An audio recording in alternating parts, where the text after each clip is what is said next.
Good morning. Good morning. Audible છે? સંભળાય છે? છેક સુધી બાલ્કનીમાં પાછળ? ઓકે. જો આમ તો સેમિનારનું આયોજન આપણે બધા માટે પહેલાં ફ્રીમાં કરવાનું વિચાર્યું હતું કે ઓલ ઓવર ગુજરાતમાંથી જેટલા બી સ્ટુડન્ટ હોય જે સીસીઈની પ્રિપરેશન કરતા હોય અને મેન્સથી ગભરાતા હોય એવા તમામ વિદ્યાર્થીઓ માટે આપણે એક આયોજન કરવાનું વિચારેલું. પણ હવે આપણે ઘરના જ આટલા થઈ ગયા એટલે બહારથી લોકોને બોલાવવાનું આપણે બંધ રાખ્યું હતું. આજનો જે મેઇન એજન્ડા છે, આપણે ભેગા થયા છીએ અને સેમિનાર કયો, લેક્ચર કયો કે XYZ વસ્તુ, આજનો મેઇન એજન્ડા છે કે આપણે સીસીઈની અંદર જે મેન્સ એક્ઝામ આવે છે આ મેન્સ એક્ઝામને કઈ રીતે ટેકલ કરવી. એ મેન્સ એક્ઝામનું ડર, આપણે જીપીએસસીની તૈયારી અગાઉ કરી નથી, કદાચ અમુકે કરેલી હશે, પણ મેજોરિટી એવા સ્ટુડન્ટ છે કે જેને જીપીએસસીની મેન્સ કદાચ લખેલી ન હોય. તો આ મેન્સ વસ્તુ આપણા માટે નવી છે અને આ નવી વસ્તુને કઈ રીતે હેન્ડલ કરવી એ માટે આજે આપણે ભેગા થયા છે. અને આપણા સૌના સૌભાગ્યથી આજે હરેશ સાહેબને પણ આપણે આમંત્રિત કરેલા છે. આમ તો સાહેબને અહીંયા બોલાવવા પાછળ સૌથી પહેલાં તો સુજીતભાઈનો ખૂબ ખૂબ આભાર માનીશું. આપણે વેબ સંકુલના અમુક પડદા પાછળના હીરો છે વેબ સંકુલના. આમ તો સુજીતભાઈનો ચહેરો પડદા ઉપર આવવા જેવો બી છે, પણ પડદા પાછળ રહીને મેજોરિટી કામ કરતા હોય છે. સાહેબ નિવૃત્ત છે અત્યારે હાલ, ગવર્મેન્ટ સર્વિસમાંથી નિવૃત્ત થઈ ગયા છે અને સાહેબ શાંતિપ્રિય વધારે છે. હમણાં સાહેબ બેઠા હતા તો બી એમ કહેતા હતા કે હવે આમ બધે લેક્ચર જે લેવા જવાનું ને એવું ઓછું ગમે, એમ કે નિવૃત્ત થઈ જાય પછી સ્વાભાવિક છે કે વ્યક્તિને શું જરૂરિયાત હોય, થોડીક શાંતિની. પણ તો બી સાહેબની શાંતિમાં દખલ પહોંચાડીને બી સાહેબને આપણે અહીંયા આજે લઈ આવ્યા છીએ, બરાબર. અને આપ સૌ માટે સાહેબનો પરિચય આપું તો લગભગ ગુજરાતમાં એવી કોઈ સરકારી ઓફિસ નહીં હોય કે જેમાં સાહેબનો સ્ટુડન્ટ નહીં હોય, એવી કોઈ એકેડમી નહીં હોય કે જેના શિક્ષકો સાહેબના સ્ટુડન્ટ નહીં હોય, ઇન્ક્લુડિંગ વેબ સંકુલ. હું પોતે 2011માં સાહેબનું સ્ટુડન્ટ રહી ચૂક્યો છું. જ્યારે મને જીપીએસસીનો જી ખબર નહોતી પડતી કે જીપીએસસીનું ફૂલ ફોર્મ ખબર નહોતી પડતી. કોકે ખાલી કહી દીધું કે ભાઈ તારે કલેક્ટર બનવું છે તો યુપીએસસી જીપીએસસી આવે. મેં કીધું બરાબર છે, ક્યાં આવે? તો કે આ એક એકેડમી ચાલે છે ત્યાં જતો રહે, ત્યાં ક્લાસ કરવા જવાનું. હું ત્યાં જતો રહ્યો, ફી ભરતી હતી. જીપીએસસીનું ફૂલ ફોર્મ મને ખબર નહોતી પડતી. ત્યારે સાહેબ પાસેથી ગાઈડન્સ લઈને હું મેન્સ સુધી પહોંચી ગયો હતો. અને એ તબક્કામાં બહુ એટલે બહુ ઓછા એવા શિક્ષકો હતા કે જેનાથી હું પોતે બહુ ઇમ્પ્રેસ થયો. ઘણા બધા શિક્ષકો પાસે ભણ્યો, યોગેશ વ્યાસ સાહેબ પાસે ભણ્યો, ચીનુ મોદી સાહેબ પાસે ભણ્યો, હરેશ પંડ્યા સાહેબ પાસે ભણ્યો. આ બધા શિક્ષકોનો રોલ મારામાં બહુ મોટો છે. મારી સફળતામાં અને મારી નિષ્ફળતામાં બધા શિક્ષકોનો બહુ મોટો રોલ છે. આજે સાહેબ બેઠા છે, હું કહું છું કે મને નિષ્ફળ બનાવવામાં બી સાહેબનો રોલ છે. કે હું શિક્ષકોથી એટલો ઇમ્પ્રેસ થઈ જતો ને કે મને જીપીએસસી ને યુપીએસસી થોડુંક સાઈડ લાગવા લાગ્યું અને એવું થયું કે ના યાર, આના કરતાં શિક્ષક બનીએ તો વધારે સારું. કેમ કે જે બી દિગ્ગજ શિક્ષકો પાસે ભણ્યો ને એમના પાસે જ્ઞાનનો એટલો અખૂટ ખજાનો હતો કે આપણને એવું લાગે કે આપણે બી આટલું બધું જાણતા હોય તો કેવી મજા આવે, આપણે બી આટલું બધું સમજતા હોય તો કેવી મજા આવે. સાહેબને હું મળ્યો, સાહેબ ત્યારે પોલિટી ભણાવતા અમને. મેં કીધું સાહેબ પોલિટી માટે કઈ બુક સારી? સાહેબે કીધું સુભાષ કશ્યપ આવે, ડીડી બાસુ આવે, આવી ઘણી બધી બુકના નામ આપ્યા. હું બધી લઈ આવ્યો.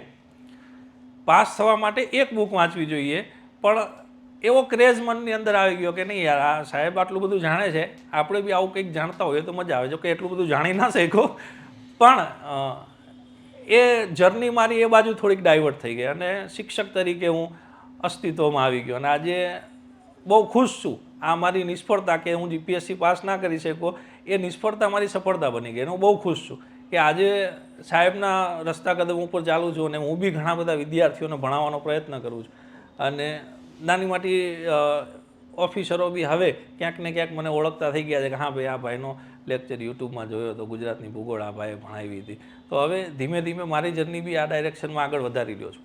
પણ આજે સાહેબ પણ મોજૂદ છે. આપ સૌ વિદ્યાર્થીઓની સાપેક્ષમાં સાહેબ આપને કહેવા માગે છે, સાહેબ ખૂબ ખૂબ ખૂબ થેન્ક યુ કે મને મારા જીવનકાળ દરમિયાન તમે જે ગાઈડન્સ આપ્યું. અને એવી જ આશા રાખીએ કે આજે એવું જ કંઈક માર્ગદર્શન, એવો જ કંઈક સ્પાર્ક આ 200-250 વ્યક્તિઓને બી મળી જાય કે એમના માઇન્ડની અંદર પણ થોડીક ક્લિયરિટી આવી જાય કે ભાઈ ચાલો CCA પાસ કરવી છે, શું કરવું, આ કરવું, તે કરવું, શું વાંચવું, આવો કંઈક સ્પાર્ક આજે આપ સૌને બી મળે એવી શુભેચ્છાઓ સાથે સાહેબનું આપણે વેલકમ કરીશું.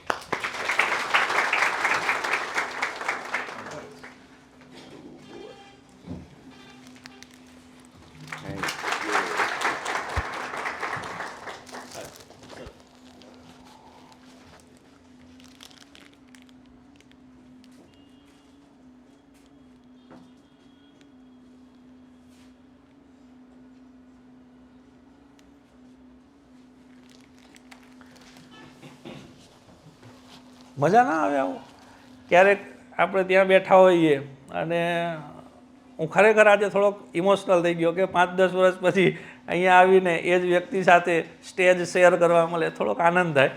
પણ હવે તમારો વધારે સમય નહીં બગાડું, આપણે સાહેબને જ માઇક હેન્ડઓવર કરીએ. આગળનું માર્ગદર્શન અને આગળનું વાતચીત સાહેબ સાથે જ સાંભળીએ.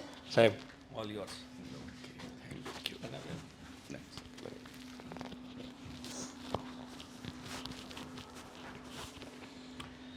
Yes, good morning all of you. વિકાસભાઈએ બહુ વધારે પડતી વાત કરી દીધી છે. દરેકનો એક જર્ની હોય છે. ક્યારેક હું પણ આવી રીતે બેન્ચ પર હતો, ત્યાંથી સ્ટેજ ઉપર આવ્યો. એમ દરેકનો એક જર્ની હોય છે. તમારામાંથી ફ્યુચરમાં એવું બની શકે. એમણે જે કહ્યું એ વાત જો કે સાચી પણ છે. મારી જર્નીમાં એવું છે, મેં આવી બધી પરીક્ષાઓ માટે અમારા સમયમાં તો કેવું ગાઈડન્સ કંઈ બહુ ખાસ મળતું નહોતું. ગણતરીની 2-5 પુસ્તક મળતા હોય દિલ્હીમાં, એ પણ ગુજરાતમાં તો હતા જ નહીં. એમ વાંચીને આવ્યા હોઈએ અને એમ સરકારમાં સરકારી અધિકારી થવું એક આપણી એક ખેવના હોય છે અને એમાં કંઈક અંશે આપણે સફળ થયા હોઈએ. એમાં સમય મળતા મળતા ધીમે ધીમે કોઈ એક એવી પ્રવૃત્તિ શરૂ કરી હોય. પણ એમણે જેમ કહ્યું એમ મારી જ્યાં નિષ્ફળતા હતી ત્યાં એમની સફળતા થઈ છે. કારણ કે મેં ઘણા બધાના સલાહકાર તરીકે કામ કર્યું. બરાબર, લોકોએ મારું નામ વિકી પંડ્યા એવું નામ પાડી દીધું, કોઈક ચાણક્ય એવું નામ પાડી દીધું. આ બધા ઘણા બધા જે વિદ્યાર્થીઓ આજકાલ ગાંધીનગરમાં જ બેઠેલા છે બધા, કોઈ ડેપ્યુટી કલેક્ટરે છે ને કોઈ કલેક્ટરે છે, એવા બધા. પણ એમ મેં ઘણી બધી એકેડેમીઓ ચલાવી, ઘણી બધી ઊભી કરી. મારી પોતાની એકેય ના કરી શક્યો. That is his success. વિકાસભાઈએ પોતે પોતાની ઊભી કરી છે, રાઈટ. પણ હા, જે કંઈ ચાલતું હતું બધાને એમ જ હતું કે મારું છે એમ, અને મેં મારું છે એ રીતે ચલાવ્યું હતું. વિદ્યાર્થી તરીકે એટલે મેં આનું જે નામ આપ્યું ને એટલે શોર્ટકટ એટલા માટે નામ આપ્યું હતું કે આજે તમને ખાસ બીજી બધી વાતો કરતાં મૂળ વાત ઉપર આવી જવું. એટલે CCE માટેના શોર્ટકટ. જો કોઈ પણ પરીક્ષા આપવા માટે છે ને, હવે તમારું જનરલ નોલેજ અથવા તો જનરલ સ્ટડીઝ એ પહેલી મહત્ત્વની જરૂરિયાત છે. એવું બીજું છે એ ક્વોન્ટિટી એપ્ટિટ્યૂડ, અને એવું છે રિઝનિંગ. બરાબર, અને આવું ત્રીજું છે એ છે લિંગ્યુઅલ સ્કિલ્સ, એટલે ભાષા કૌશલ્ય. એમ તમારું અંગ્રેજી અને ગુજરાતી. એટલે આ જે પરીક્ષા છે એ પરીક્ષામાં મુખ્ય આ 3 બાબતો ઉપર જ છે. આમાં નહીં તમે UPSC આપો તો પણ રાઈટ, તમે GPSC આપો તો પણ રાઈટ. હા, પેલા કાપડ જેવું છે, કોઈ 67-33 હોય ને કોઈ 80-20 હોય. હા, એટલે ક્યાંક GS વધારે હોય તો ક્યાંક ક્વોન્ટ ઓછું હોય, બરાબર, અને ક્યાંક ક્વોન્ટ અને રિઝનિંગ વધારે હોય. એટલે તમારી જે આ પરીક્ષા છે એ પરીક્ષામાં આમ જોવા જઈએ તો ખરેખર એક પહેલું પાયાનું પગથિયું છે. એટલા માટે હું એમ કહું છું કે કોઈ પણ પરીક્ષા પાસ કરવી હોય ને તો બેસો ને દોસ્ત, બધા ઊભા છે એના કરતાં જગ્યા છે, આપણે બેસો. હા, મારું કંઈ ટૂંકામ પતશે નહીં પાછું, એટલે રાઈટ. તમે લોકો બેસો, લઈ લો ખુરશી. એટલે કોઈ પણ પરીક્ષા જે પાસ કરવી છે ને તમારા ઉપર છે, પહેલી મહત્વની બાબત. રાઈટ, તમારું પોતાનું એ પરીક્ષા માટેનું કમિટમેન્ટ કેટલું છે એ બહુ જ મહત્વનું બને. I was a strict teacher અને હું કબૂલું છું, રાઈટ. કારણ કે સ્ટુડન્ટ કેવું હોય, ભણવાની શરૂઆત કરે, કેટલાક તો કોકનાથી દોરાઈને આવ્યા હોય, ફોર્મ ભરે, તમે આમાંય જોશો ઘણા ફોર્મ ભરાશે. હવે કેટલાકે બીજાની જોડે ફોર્મ ભરેલા હોય. જીગર રાવલ કરીને મારો એક મિત્ર હવે તો આમ તો વિદ્યાર્થી હતો, રાઈટ. અત્યારે પોતે કમિશનર છે ઇન્કમટેક્સમાં. એલડીની અંદર એન્જિનિયરિંગનો ફેકલ્ટી હતો, રાઈટ. એને ફોર્મ ભરવું નહોતું, 2 વાર ફેલ થયો. એટલે 3જી વારના એટેમ્પ માટે એના ફ્રેન્ડે ફરજિયાતી તેનું ફોર્મ ભર્યું કે ના યાર તું ભરું છું ને, કે એ જમાનામાં ફિઝિકલ ભરાતા ફોર્મ, ઓનલાઈન નહોતું. એટલે એણે ફિઝિકલ એનું ફોર્મ ભર્યું અને પરાણે એની સહી લીધીને એણે રવાના કર્યું, રાઈટ. અને પછી બંને મને મળવા આવ્યા હતા. અને ત્યારે મેં કહ્યું, એટલે પેલાએ કહ્યું મને કે આ તો ફોર્મ ભરવાની જ ના પાડતો હતો. કેમ? તા કે સર હવે બહુ કંઈ અપેક્ષા નથી, એના કરતાં ફેકલ્ટી તરીકે એલડીમાં મારું ચાલે છે તો ચાલવા દો. મેં કોઈ એક છેલ્લો એટેમ્પ આપને, છતાંય તું દિલથી મહેનત કર. અને ખરેખર એવું થયું, જેણે ફોર્મ ભર્યું તે ફેલ થયો તો જીગર રાવલ પાસ થઈ ગયો, રાઈટ. IRSમાં એનું સિલેક્શન થયું અને અત્યારે તો ઘણા બધા પ્રમોશન પણ એને મળી ગયા, રાઈટ. એટલે ઘણીવાર આવું પણ હોય છે. એટલે હું કહું છું કે ફોર્મ તો ઘણા ભરાય, કેટલાક દેખાદેખી એકબીજાની જોડે ફોર્મ ભરાય, એમ દેખાદેખી ભણવા જઈએ, દેખાદેખી ચોપડીઓ વસાવીએ, બધું જ છે. પણ જો તમે દિલથી મહેનત કરો તો સફળતા મળે છે ચોક્કસ. આ મારો પોતાનો અનુભવ છે, આવા સંખ્યાબંધ ઘણા બધાના અનુભવ છે, અને આવા સંખ્યાબંધ દાખલા છે મારી પાસે. બીજા 2 દાખલા આપું પછી મેઇન વિષય પર હું આવું. એવો એક ગૌતમ પરમારનો દાખલો છે મારી પાસે, જે અત્યારે તો IG છે, પણ એમ IPSમાં સિલેક્ટ થયેલો. અને બીજો એક એવો દાખલો છે આનંદ પટેલનો. જરા મોટા મોટા દાખલા તમને આપું છું, બરાબર. વિકાસે કહ્યું એ વાત સાચી છે, રાઈટ. દરેક જિલ્લામાં કે હું ગાંધીનગર સચિવાલયમાં આંટો મારું તો એક સેક્શનમાં 2-5 વિદ્યાર્થીઓ મળી જાય. પણ એમ મારી જર્ની બી બહુ લાંબી છે, ઘણી જગ્યાએ મેં કામ કર્યું છે. આમ લગભગ 35 વર્ષની મેં સરકારી જોબ કરી, તો 35 વર્ષની મારી આ પણ સાઈડમાં એક કેરિયર છે, રાઈટ. અને એમ જોવા જાઓ તો એ કરિયરમાં ઘણા બધા વિદ્યાર્થીઓ આવ્યા છે, એમ સ્પીપાથી માંડીને ખાનગી સંસ્થાઓમાં પણ જ્યાં કંઈ ત્યાં, રાઈટ. પણ એમ એટલા માટે તમને દાખલો આપી રહ્યો છું કે આ તમારા માટે પહેલું પગથિયું છે. ઘણા બધા કદાચ પહેલી શરૂઆત જ હશે, ઘણા બધાએ શરૂઆત કરી ચૂક્યા હશે અને તો થોડી વધારે મહેનતના પગથિયે હશો. આ પહેલું પગથિયું છે તમારા માટે, રાઈટ. અને જ્યારે એ પગથિયું ભરતી વખતે તમે થોડા કોશિયસ બનો ને. હું કોન્સ્ટેબલની બેચમાં એક બોલ્યો હતો કે હું તમને અહીંયા કોન્સ્ટેબલ બનાવવા માટે નથી આવ્યો, રાઈટ. એમ અત્યારે તમને કહું છું કે હું તમને જુનિયર ક્લાર્ક બનાવવા માટે નથી આવ્યો, રાઈટ. એ તમારું ટાર્ગેટ ન હોઈ શકે. મને જિંદગીમાં જુદી જુદી 5 નોકરીઓ મળી છે. અમારા જમાનામાં તો કોમ્પિટિશન આટલી બધી નહોતી, પણ એમ એક પગથિયું ચડ્યા, બીજે પગથિયું ચડ્યા, એમ કરતાં કરતાં આગળ વધ્યા. અને એમ એક સમય UPSC પાસ કરી શક્યા હતા. પણ હા, જો શરૂઆત જ ન કરી હોય તો ન થાય આગળ કશું. એટલે એ સંજોગોની અંદર તમારે એમ એક પ્રારંભિક શરૂઆત કરવી પડે. ધીમે ધીમે જેમ જેમ તમારા પગથિયા ચડતા જાઓ, હોશ આવે, ઉમંગ આવે, એકાદ પરીક્ષા પાસ થઈ જાઓ એટલે તમને ક્લિક થઈ જાય કે યસ, આટલી થોડી મહેનત કરીએ તો આવી સફળતા મળે છે, આવી સારી નોકરી પણ મળે છે. એમ કરતાં કરતાં તમે આગળ વધો, રાઈટ. અને એમ આ બેના હું તમને ઉદાહરણ જે આપી રહ્યો છું. આનંદ પટેલ 12મું ધોરણ પાસ, એ જમાનામાં PTC કરો એટલે વિદ્યા સહાયકની નોકરી મળતી, 2500 રૂપિયા પગાર મળતો. ભિલોડા બાજુના ગામનો આ છોકરો, રાઈટ. કોઈકે એને કહ્યું હશે કે તારે આવું થવું હોય તો થવાય, ગ્રેજ્યુએટ પણ નહીં થયેલો, અને એમ બસમાં બેસીને સીધો સ્પીપામાં. એ સમયે રેગ્યુલર મારું કંઈક ને કંઈક એસાઇનમેન્ટ ચાલતું. મેડમ અનિતા કરવલ ને બધા હતા. આમ તો સ્પીપાની જર્ની મારી બહુ જૂની, 92 સ્થાપના થઈ ત્યારથી લગભગ.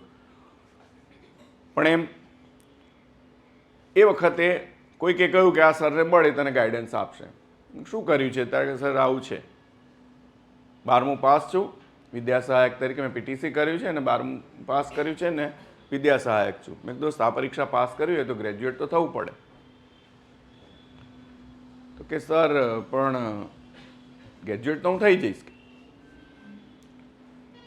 એવું સરસ, તો ગ્રેજ્યુએટ થાય તો તું એક્સટર્નલ કોઈ એમાં જોઈન કર, એમાં હિસ્ટ્રી કે એવો કોઈ સબ્જેક્ટ રાખજે કે જેથી તને ઇઝી રહે. અને એણે એમ આંબેડકર યુનિવર્સિટીમાં ફોર્મ ભર્યું એક્સટર્નલ, અને એમ 3-4 વર્ષે ફરી પાછો પ્રગટ થયો કે સર મેં BA કરી નાખ્યું હિસ્ટ્રી સાથે, હવે તૈયારી શરૂ કરી દે. એવું હોય તો જોબમાં શું છે? તો કે ના સર, મારું ફેમિલી એના પર જ નભે છે, એટલે હું જોબ તો નહીં છોડી શકું. તો કંઈ નહીં, શનિ રવિ એને રજા હોય એટલે આવે, અને મારા પરથી ઘણા બધા ફેકલ્ટી જે છે એ બધાને મળે, અને એમ એ તૈયારી ચાલુ રાખે. અને આમ એણે પ્રિલિમિનરી પરીક્ષા પાસ કરી. હું સિવિલ સર્વિસીસની વાત કરું છું. અને એ પરીક્ષા પાસ કરી ને પછી મને મળ્યો ત્યારે મેં એને કહ્યું કે હવે એક કામ કર, તું હવે બધું નોકરી છોડી અને મેન્સ માટે ફૂલ ધગશથી મહેનત કર. સર નોકરી તો નહીં છોડાય મારાથી, પણ તમે કહેશો એમ મહેનત કરીશ. એમ ઘણા બધા ફેકલ્ટી મારા જેવા જે હતા એ એને ગાઈડ કરતા, અને એમ અમારા ઘરે પણ પછી અમે એને બોલાવતા કે તું આવજે તો હું તને આટલું ગાઈડ કરીશ. મારે ત્યાં આવે એમ બીજા એક કેસી બારોટ કરીને ત્યાં હિસ્ટ્રીમાં જાય, એક મહેશભાઈ કરીને ત્યાં જ્યોગ્રાફીમાં જાય. આ બધાને ફેકલ્ટી હેમંત શાહ ઇકોનોમી અને એ કરે, તૈયાર કરે, પ્રિલિમિનરી ગાઈડન્સ આપે ને બુક્સ લખાવે, બધું વાંચીને પાછો આવી જાય. અને આમ દર શનિ રવિએ આવી જતો, અને આમ મહેનત કરતાં કરતાં એ પ્રિલિમ્સમાં પણ પાસ થઈ ગયો. પ્રિલિમ્સમાં સ્પીપા એ વખતે રાખતું 15 દિવસ દિલ્હીના ફેકલ્ટી બોલાવતા, એની વખતે ખાલી એણે રજા લીધી હશે, રાઈટ. પછી ઇન્ટરવ્યૂ પેનલમાં પણ એ સ્પીપાની પેનલમાં ફેસ થયો, અને એમ પહેલાં જ એટેમ્પે એ સિવિલ સર્વિસ પાસ થયો, રાઈટ. અને 2009માં એ IAS થયો હતો. આ બીજા પણ દાખલા છે. 2005માં આપણે ત્યાં હર્ષદ પટેલ એ ગુજરાતમાંથી સૌ પ્રથમ, એટલે કે સ્પીપામાંથી જો IAS થયું હોય તો એ પહેલો હતો, બરાબર. પણ એમ એ પોતાની ધગશથી, પોતાની રીતે, પોતાના બળે જ એમ કહેવાય, ખાલી અમે ગાઈડન્સ આપ્યું હશે, અને એમ IAS થઈ શકાય છે, એ હું તમને ખાસ કહી રહ્યો છું. આવો બીજો એક દાખલો આ ગૌતમ પરમારનો આપું. એણે તો બધા શસ્ત્રો હેઠા મૂકી દીધેલા હતા. લગભગ 5 કે એવા એટેમ્પ પણ આપેલા હતા, બધા એટેમ્પમાં ફેલ. એટલે એ ને વિનોદ નીનામા કરીને બીજો એક સ્ટુડન્ટ, બંને મને મારી ઓફિસે મળવા આવેલા.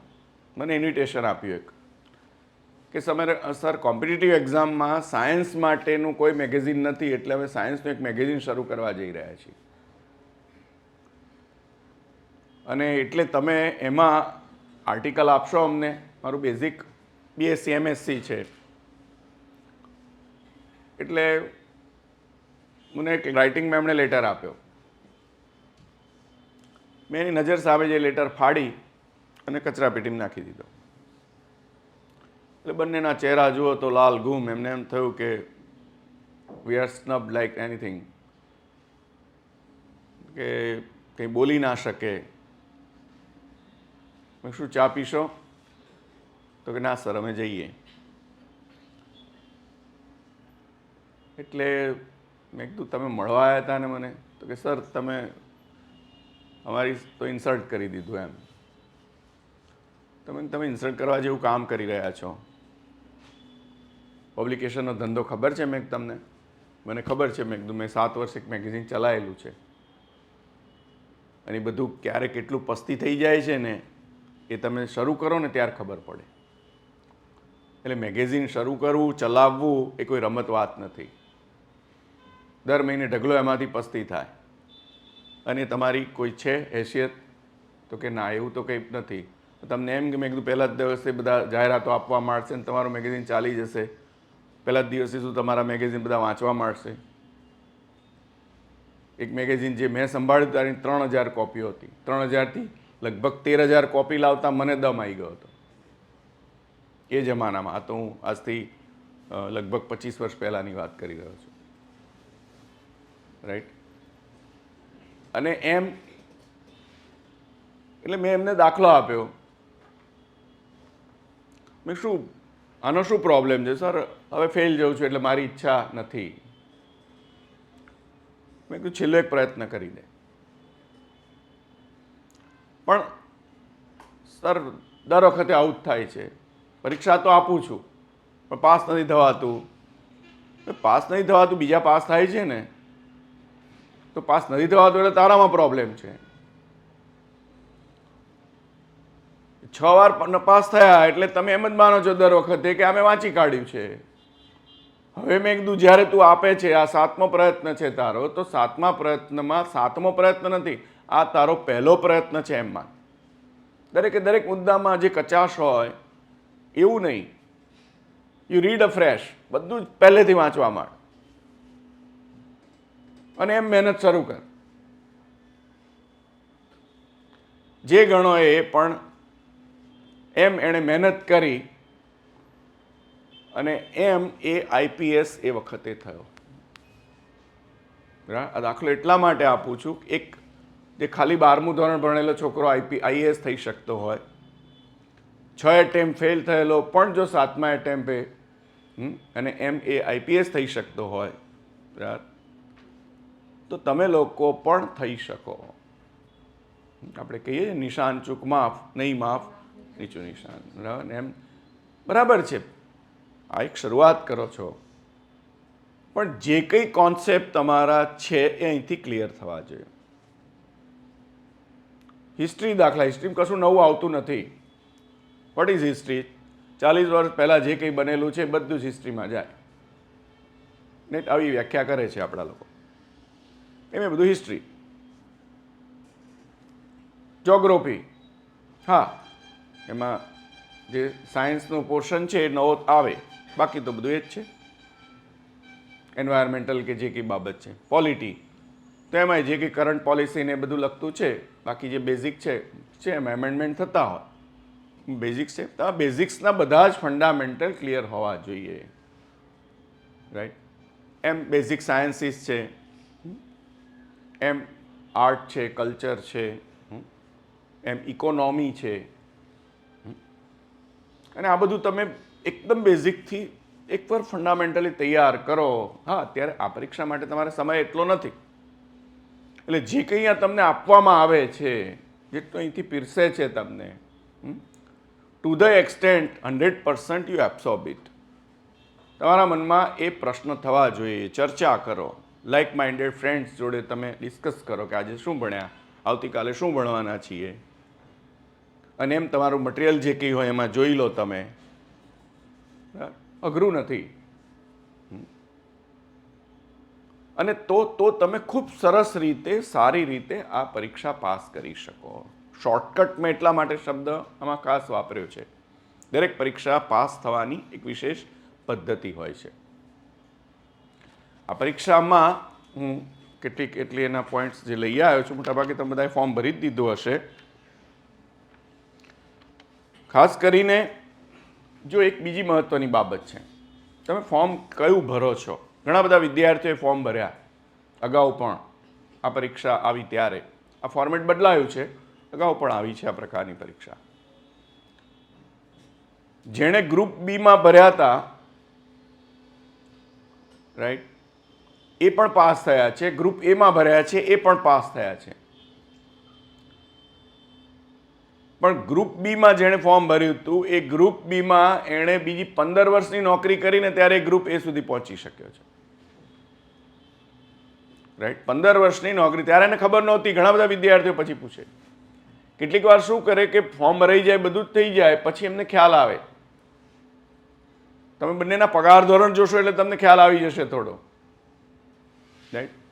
અને એમ એ જે પોસ્ટ લખી છે, જે નિરીક્ષક અને એ પ્રકારની જે પોસ્ટ છે એ બધી જ પોસ્ટ પ્રમોશનની પોસ્ટ છે, જે આગળ તમને એક ક્ષેત્રમાં બહુ જ ઝડપથી અધિકારી બનાવી શકે. હા, મહેનત તો પડે જ, કારણ કે એમાં કોમ્પિટિશન તો રહેવાની જ છે. એટલે જે કંઈ આ 4304 સમથિંગ પોસ્ટ છે એમાં ગ્રુપ બીની તો 2390 જગ્યાઓ, એટલે વધારે જગ્યાઓ છે, રાઈટ. જુનિયર ક્લાર્કની ઘણી બધી 2018 સમથિંગ જગ્યાઓ છે. ગ્રુપ એની જગ્યાઓ ઓછી છે, એમાં 18 કેડર છે. 18 બહુ જ ઇમ્પોર્ટન્ટ કેડર છે. એમાં લગભગ 14 કેડર તો એવી છે કે જે કેડરમાં તમે આગળ જાઓ એટલે સીધું જ નેક્સ્ટ પ્રમોશન તમને ઓફિસરનું મળે. ગ્રુપ બીની જે જગ્યાઓ છે એ જગ્યાઓ વધારે છે, પણ એમાં અમુક સમયની સર્વિસ પછી તમે સિનિયર ક્લર્ક બનો અને એમાં આગળ વધો. એમાં પણ આગળ જતાં તમને વહીવટી અધિકારી ને બધું થવાના ચાન્સીસ મળે, ન મળે એવું નથી, પણ ઇટ ટેક્સ ટાઈમ. એમ તમારી જિંદગીના લગભગ 20, 22, 25 વર્ષ જતા રહે પછી તમને બધા ચાન્સીસ મળે. Why not from today? આજથી આપણે શા માટે એ ન કરીએ? એટલે તમારો એ એપ્રોચ હોવો જોઈએ. એટલે એવું પણ નથી, સપના જોઈએ ચોક્કસ, પણ એવા ઉઘાડી આંખના સપના આપણે જોવાના કે જે સપના જોઈને તમે પોતે એવો અનુભવ કરો, એટલી મહેનત કરો, એવું વિઝન, દ્રષ્ટિ કેળવો, તો મહત્વનું છે. ખાલી સપના જોઈને દરેકને આઈએએસ ઓફિસર થઈ જવું છે, મારે થવું હતું, બટ આઈ કુડ નોટ. અને એમ એ સમયની મારી જે કંઈ ભૂલો છે મને ખબર છે. એટલે દરેક માટે કંઈ શક્ય બનતું નથી, પણ એમ એ બનાવવા માટે દરેક મહેનત કરે છે, અને એ પ્રકારની મહેનત કરે તો એને ચોક્કસ એ લાભ પણ મળે છે. હવે આપણે તે અત્યારે કેવું છે, ઓલમોસ્ટ આપણું જે નોર્મલ જે લાઈફ છે એ જોવા જાવ તો આપણે 30% મહેનત છે ને 70% એન્ટરટેનમેન્ટ છે. તમારો વાંક નથી. અત્યારે આ કંઈક આવું જ ચાલી રહ્યું છે બધું. મોબાઈલનો ઉપયોગ તમે કેવો કરો છો એના ઉપર છે. પોઝિટિવ ઉપયોગ પણ થઈ શકે છે, બાકીનો ઉપયોગ કરો છો એ નેગેટિવ છે એમ હું નથી કહેતો, પણ તમે ડાયવર્ટેડ છો. એટલે ડાયવર્ઝન તમારું એટલું બધું થઈ જાય છે કે બીજી બધી ક્લિપ્સ એટલી બધી ફરતી હોય છે. રાજકીય પક્ષોની આઈટી ટીમ ચાલે છે, દરેક જિલ્લામાં આઈટી ટીમ છે. ભાજપ, કોંગ્રેસ, એસપી, બીએસપી, જેટલા બીજા પક્ષો છે બધાની. એટલે આઈટી વાળાને બેસાડ્યા છે અને 2-4 મુદ્દા આપે એટલે રોજ કંઈક ક્લિપ કાઢે, અને આપણે બધા એના વ્હીકલ, વાહકો. એટલે મારા દિલ્હીના ગ્રુપમાં સવારે મુકાયેલી ક્લિપ હોય ને તો સાંજે અહીંયા બીજા 2-4 ગ્રુપમાં અહીંયાથી આવે પાછી રિપીટ થઈ. એ બધા એમનો પર્પઝ સોલ્વ કરે છે, પણ તમારો ઉપયોગ કરે છે. બે ઘડી મજા આવે છે, પણ એમ કરતાં કરતાં આપણો કેટલો ડેટા અને કેટલો સમય ખાઈ જાય છે આપણને ખબર નથી પડતી. કામ વગરના ડિબેટ આપણે ખૂબ કરીએ છીએ, ખરેખર જે કામનું છે એ વાંચતા નથી. ડેટા ઘણો છે, ઇન્ફોર્મેશન ઘણી છે, it has to be turn into a wisdom. But to turn into a wisdom we should have a knowledge. એટલે આપણે એમાંથી કંઈક નોલેજ ગેધર કરવાનું છે, અને એ જે નોલેજ છે એને આપણે ડિસેમિનેટ કરવાનું છે, વર્ગીકૃત કરવાનું છે કે આ ખરેખર મારે કયા કામનું છે. છાપામાં કોઈ પણ એક સમાચાર આવે તો એ સમાચાર આપણા માટે કેટલા અગત્યના છે. છાપું તમે વાંચો જ છો, હવે તો ખબર નહીં, છોકરાઓ બધા મોટા ભાગે મોબાઈલમાં એ કરી દેતા થઈ ગયા છે. અમારા જમાનામાં ફિઝિકલ છાપા જ વાંચતા હતા. અત્યારે આ એડવાઇસ કે તમે ફિઝિકલ છાપા વાંચો, વેલ એન્ડ ગુડ, કારણ કે એમાં સમય ઓછો બગડશે, આમાં સમય વધારે બગડશે. પણ મેઇન હેડિંગમાં તો બધું ઘણું જે કંઈ માનો કે ચલો 2 દિવસના છાપા તમે જો તો રામલલ્લાનું મંદિર બંધાઈ ગયું, આ તે બધું જ. ઇમોશનલી આપણે ઘણા બધા એમાં ખેંચાઈ જઈએ, વાંધો નથી, સારી વસ્તુ છે, બધું જ છે, હું ટીકા નથી કરતો, પણ what is important for you, એમાંથી તમારી માનો કે માર્ચ કે એપ્રિલમાં લેવાનારી આ પરીક્ષા હોય અથવા તો લેટર ઓન સ્ટેજ ઉપર બીજી પરીક્ષા હોય કોઈ પણ, એના માટેનું ઇમ્પોર્ટન્સ કેટલું, એ વખતે એ મુદ્દાનું એટલું કંઈ ઇમ્પોર્ટન્સ નથી. Developmental news you have to workout, એમાંથી જે કંઈ વિકાસલક્ષી પ્રશ્નો છે એ બધા તમારે કાઢવા પડે અને એના પર ધ્યાન આપવું પડે. કોઈ પણ હીરો કે હિરોઈનનું શું થયું એ બધું બધાને A to Z ખબર હોય. ક્રિકેટમાં કોનું શું ચાલે છે અને કોનો શું સ્કોર છે આ તે બધું બધાને A to Z ખબર હોય. એનું રેલેવન્સ કેટલું, આપણા માટે કેટલું, આ તમારે નક્કી કરવાનું છે. એટલે કોઈ પણ પરીક્ષા જ્યારે પાસ કરવી છે તો પાસ કરવી ઇઝી છે, તમે એના પાછળ કેટલો એમ કે એફર્ટ કરો છો, મહેનત કરો છો, એ બહુ મહત્વનું બને છે. એટલે let us come to this point કે એમ જ્યારે તમે હવે આ સીસીની આપણે જ્યારે વાત કરીએ તો પ્રિલિમિનરી પરીક્ષા તમારા માટે બહુ જ મહત્વની છે, જે પ્રાથમિક પરીક્ષા છે તે, બરાબર. અને એમ તમારા 100 માર્ક્સ છે, 60 મિનિટ આપવાની છે અને 100 પ્રશ્ન છે. આ તમારી પહેલી એન્ટ્રન્સ છે, એટલે યુ હેવ ટુ ક્વોલિફાય, બરાબર. અને એમાં કોન્ટ, રિઝનિંગ, ઇંગ્લિશ, ગુજરાતી,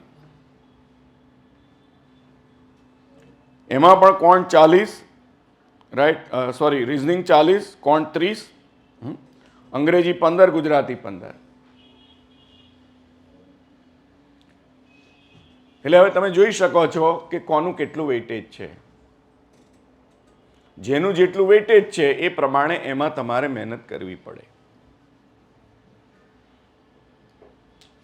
અને એમ આ ખૂબ જ પ્રિલિમિનરી છે, બેઝિક છે. મેં તમને હમણાં જ કહ્યું ને કે કોન્ટ, રિઝનિંગ, લિંગ્યુઅલ સ્કિલ અને જનરલ નોલેજ અથવા તો એમ જનરલ સ્ટડીઝ, આ બધી પાયાની વસ્તુઓ છે. અને એમ એ તમારે તૈયાર કરવું જોઈએ. અત્યારે હું તમને બીજી ઘણું બધું છે, એ વાત તો હું અત્યારે નહીં કરું, કે એમ તમે GCRT કે NCERTના બેઝથી પણ જાઓ, એ ઘણું થઈ શકે, પણ અત્યારે તમારી માટેનો સમય નથી.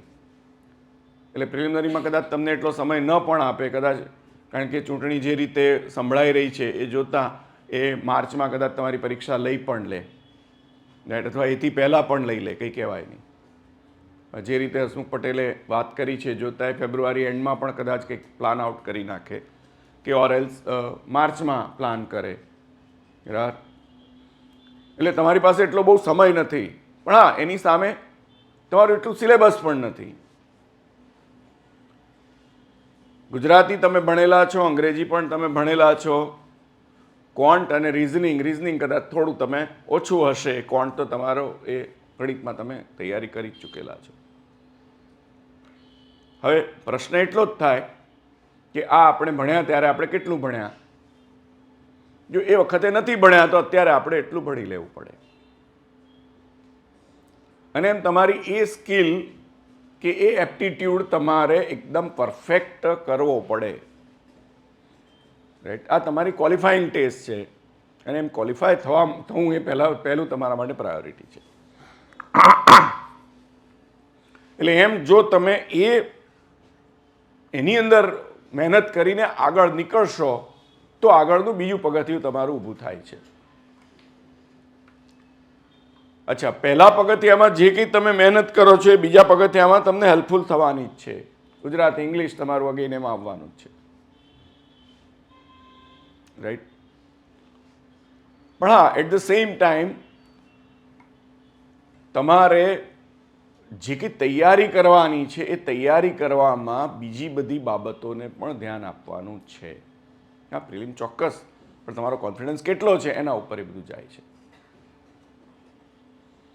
અને એમ જો તમે થોડી મહેનત કરો છો તો તમે પ્રિલિમ ખૂબ આરામથી અસરકારક રીતે પાસ કરી શકો છો. આ બધું જ હું એવું માનું છું કે આ ઇન્ટરેક્ટિવ છે. એટલે લાઇક માઇન્ડેડ તમારું 2 કે 3 જણનું કે બહુ તો 4 જણનું એક ગ્રુપ બનાવો તો ઇઝીલી તમે આ પરીક્ષા પાસ કરી જાઓ. લાઇક માઇન્ડેડ, રાઈટ, કે જેમાં આ જ બાબતની ચર્ચા થાય. રાઈટ, ગુજરાતી દાખલા તરીકે તો ગુજરાતીમાં શું આવે, આ જ બધું જે તમે ભણી ગયા છો. એમ 10મા કે 12મા ધોરણ સુધીમાં જે તમે ગુજરાતી ભણ્યા છો એ જ પૂછાવાનું છે, એની બહારનું કશું આવવાનું નથી. અને એમાંય પાછું સરળ થઈ ગયું છે. ભાષા નિયામકની કચેરીની PDF બધી ફરતી હશે, બરાબર. અને એની એ જે બુક્સ છે તમારા માટે ઓર એથી વધારે સારું એ થઈ ગયું છે કે એ જ બુક્સમાંથી મોટાભાગે બધું લે છે. એટલે બહુ તો GCERTની જે કંઈ બુક્સ છે એનું જે કંઈ ગ્રામર છે અને એ બધું તમે જોઈ જાઓ છો તે બધું તમારા માટે ઇઝી બને છે. એટલે એમાંથી જ બધું આવે. એટલે મોટા ભાગનું જે કંઈ સંધિ ને સમાસ ને અલંકાર ને આ તે બધું જે કંઈ તમે ભણી ગયા છો એમાંથી જ એ બધું આવે છે. હા, યુ શુડ બી શાર્પ, કારણ કે બધામાં શું જે ઓડ છે એ પૂછાય છે. એટલે તમારે ઓડ ખાસ તૈયાર રાખવાનું છે, ઓડ ખાસ યાદ રાખવાનું છે. અને એટલે મેં કહ્યું કે તમે ઇન્ટરેક્ટિવ બનો. એક સાથે તમે બધું વાંચીશ તો ભૂલી જશો. પણ ફ્રેન્ડ્સમાં તમે કરો, જો આ કોમન છે, આની સંધિ દરેકની કોમન આવે છે, પણ આની સંધિ કંઈક અલગ છે, એટલું તમે ચર્ચા કરશો તો તમે યાદ રહી જશે. સેમ ઇંગ્લિશમાં પણ છે. ઇંગ્લિશ કેટલું અઘરું નથી. ધ ઓનલી થિંગ કે વી ડોન્ટ રીડ. વાંચતા નથી માટે આપણને ઇંગ્લિશ વધારે અઘરું લાગે છે, રાઈટ. એમ સિમ્પલ ગ્રેમેટિકલ રૂલ્સ છે અને કેટલીક વોકેબ છે.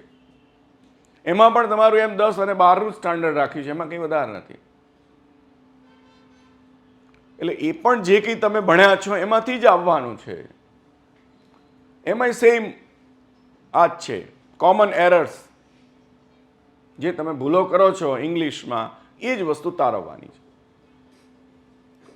એટલે એ પણ તમે બેઝિક્સ તો ભણેલા જ છો, હા ભૂલી ગયા હશો, થોડા રિવાઇઝ કરી દો. પણ એમાં પણ કોમન એરર્સ છે, એ પણ તમે એકવાર ડિસ્કસ કરશો એટલે તમને યાદ રહી જશે કે આમાં આ પૂછાય, આમાં આવું રીતે તૈયાર થાય, આમાં આ મુકાય, આમાં આ હોય, રાઈટ. અને અંગ્રેજી હું તો મેં ઘણા બધાને આ વાત કરેલી છે, એટલે તમને ફરી એકવાર કહી દઉં કે કશું નહીં તો અંગ્રેજી એકવાર વાંચવાનું શરૂ કરશો ને તો તમારું 60% અંગ્રેજી સુધરી જશે. 6 મહિના માટે ઘરે ખાલી ટાઈમ્સ ઓફ ઇન્ડિયા કે કોઈ પણ એક્સપ્રેસ કે કોઈ પણ છાપું એક મંગાવીને વાંચવાનું શરૂ કરશો ને તો તમારું 60% અંગ્રેજી સુધરી જશે. વોકેબ પણ તમારું એટલું સારું બનશે અને સેન્ટન્સ ફોર્મેશન જેમ જેમ જોતા જશે એમ તમને ખ્યાલ આવતો જશે કે તમે ક્યાં ભૂલ કરો છો. હા, પણ એ છાપું મંગાવીને વાંચવું પડે. ઘણા ઉત્સાહમાં મંગાવે ખરા, છાપાની કિંમત એક ભાજીપાઉં જેટલી જ હોય છે, રાઈટ. પણ આપણે પછી એને પસ્તીમાં જોતા હોઈએ છીએ. રેગ્યુલર મંગાવો ને રેગ્યુલર વાંચો, ખોલો, જુઓ તો ઓટોમેટિક તમારી વોકેબ સુધરતી જશે. 6 મહિનામાં તમે યાદ રાખશો કે હા મારું અંગ્રેજી ઘણું સુધરી ગયું. એટલે અંગ્રેજી પ્રત્યેનો જે એક ભય છે, એક સાયકોલોજી છે ને તમારી દૂર થઈ જશે.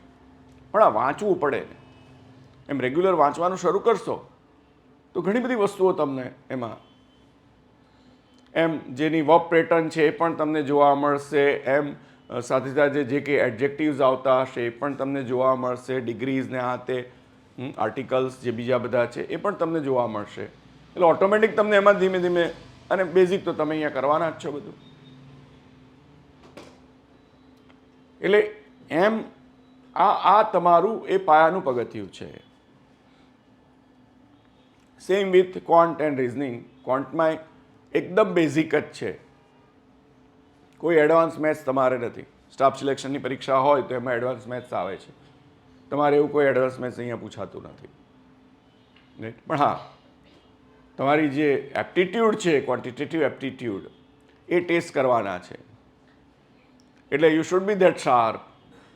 અને એ શાર્પનેસ તો તમે યુ પાસ થ્રુ, એમાંથી તમે પસાર થાવ તો જ આવે. એ તમારે રોજ કંઈક ને કંઈક થોડું કરવું પડે. આવું જ રિઝનિંગનું છે. કોઈ તમને ટ્રીક શીખવાડે, પણ જે એક્સરસાઇઝ તો તમારે તમારા મગજમાં કરવાની છે. એ એફર્ટ્સ તમે કરશો તો ઓટોમેટિક તમારામાં એ ટેકનિક ડેવલપ થશે. માટે જ એને એપ્ટિટ્યૂડ કહ્યા છે, રાઈટ. અને એમ તમે ક્વોન્ટ અને રિઝનિંગ પણ એ રીતે પ્રેક્ટિસ કરવાનું શરૂ કરશો તો ધીમે ધીમે ધીમે ધીમે તમે એમાં હથોટી આવશે, એટલે ઓટોમેટિક તમારામાં એ શાર્પનેસ આવશે. પણ એ તમે unless and until you pass through તો યુ કાન્ટ ગેટ ઇટ. એ પ્રેક્ટિસ કરવી જ પડે, એ તમને કોઈ આપી ન શકે. તમારું ઇન્વોલ્વમેન્ટ જેટલું એમાં થશે એમ એમ એમ એમ ધીમે ધીમે ધીમે તમે એમાં ખૂબ સારા કરી શકશો, રાઈટ. હવે હું આવું મુખ્ય પરીક્ષા ઉપર. એમ મુખ્ય પરીક્ષાની અંદર બે ભાગ પડે છે. હવે જે છે એ છે, હું ટીકા કરી શકું છું, તમે નથી કરી શકતા.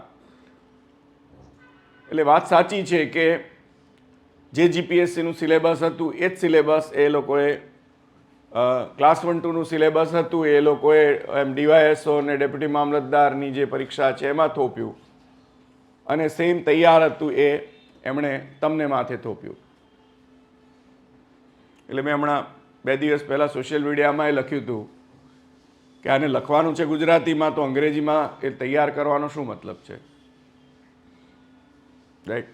અને એમાં મેં હસમુખ પટેલને ટેગ પણ કર્યા હતા કે થોડી એફર્ટ કરો તો આનું ગુજરાતી ન થઈ શકે એવું તો નથી જ, પણ એમ બધું જે કંઈ તૈયાર હતું એ બધું તૈયાર એ તમને આપી દીધું છે. એટલે ટુ સમવોટ તમારે એમ માનવાનું કે ચલો આપણે ક્લાસ 1-2ની તૈયારીમાં કામ લાગશે. એટલે થોડો લેન્ધી એવો અભ્યાસક્રમ તમને લાગે, રાઈટ. એટલે you should be selective about,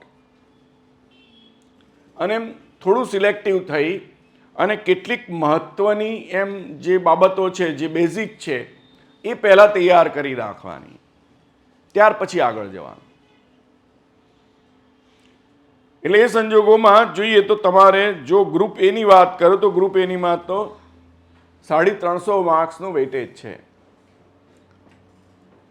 એમાં તમારું જે જીએસ છે એ 150 માર્ક્સ, જ્યારે ગુજરાતી અને અંગ્રેજી 100 માર્ક્સ. બીજી પરીક્ષાઓમાં જેમ હું કહું છું એમ આમાં પણ કહું છું, રાઈટ. જો તમારું ગુજરાતી અને અંગ્રેજી સારું હોય તો એ તમને આ પરીક્ષા પાસ થવામાં ખૂબ જ કોમ્પિટિટિવ બનાવે. દેટ ડઝન્ટ મીન કે જીએસને ઇગ્નોર કરવાનું છે, રાઈટ. પણ વધારે માર્ક્સ લાવવા હોય અને એમ મેરિટમાં આગળ જવું હોય તો જે પ્રિલિમમાં તમે ગુજરાતી અને ઇંગ્લિશ કરેલું છે, ચોક્કસ એનું વેઇટેજ ઓછું છે પ્રિલિમમાં, પણ એ તમને મેઇન્સમાં ખૂબ ફાયદો કરાવવાનું છે. એટલે એક બાજુ પેલા 200 માર્ક્સ અને જીએસના 150 માર્ક્સ. હવે તમે વિચારો, રાઈટ. એટલે એ પણ હા આ ડિસ્ક્રિપ્ટિવ છે, પેલું તમારું ઓબ્જેક્ટિવ ટાઈપ હતું.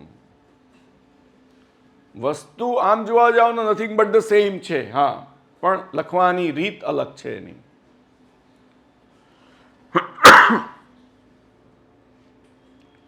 અને આમ તમને એવું હશે કે બેનું સિલેબસ પણ બદલાય છે ચોક્કસ, પણ મૂળ ભાષા જે તમે શીખ્યા છો એ જ ભાષાને તમારે ડિસ્ક્રિપ્ટિવમાં અંદર ઢાળવાની છે, રાઈટ. કેટલું વૈવિધ્યપૂર્ણ તમે લખી શકો છો એ બાબત અહીંયા બહુ જ મહત્વની સાબિત થાય.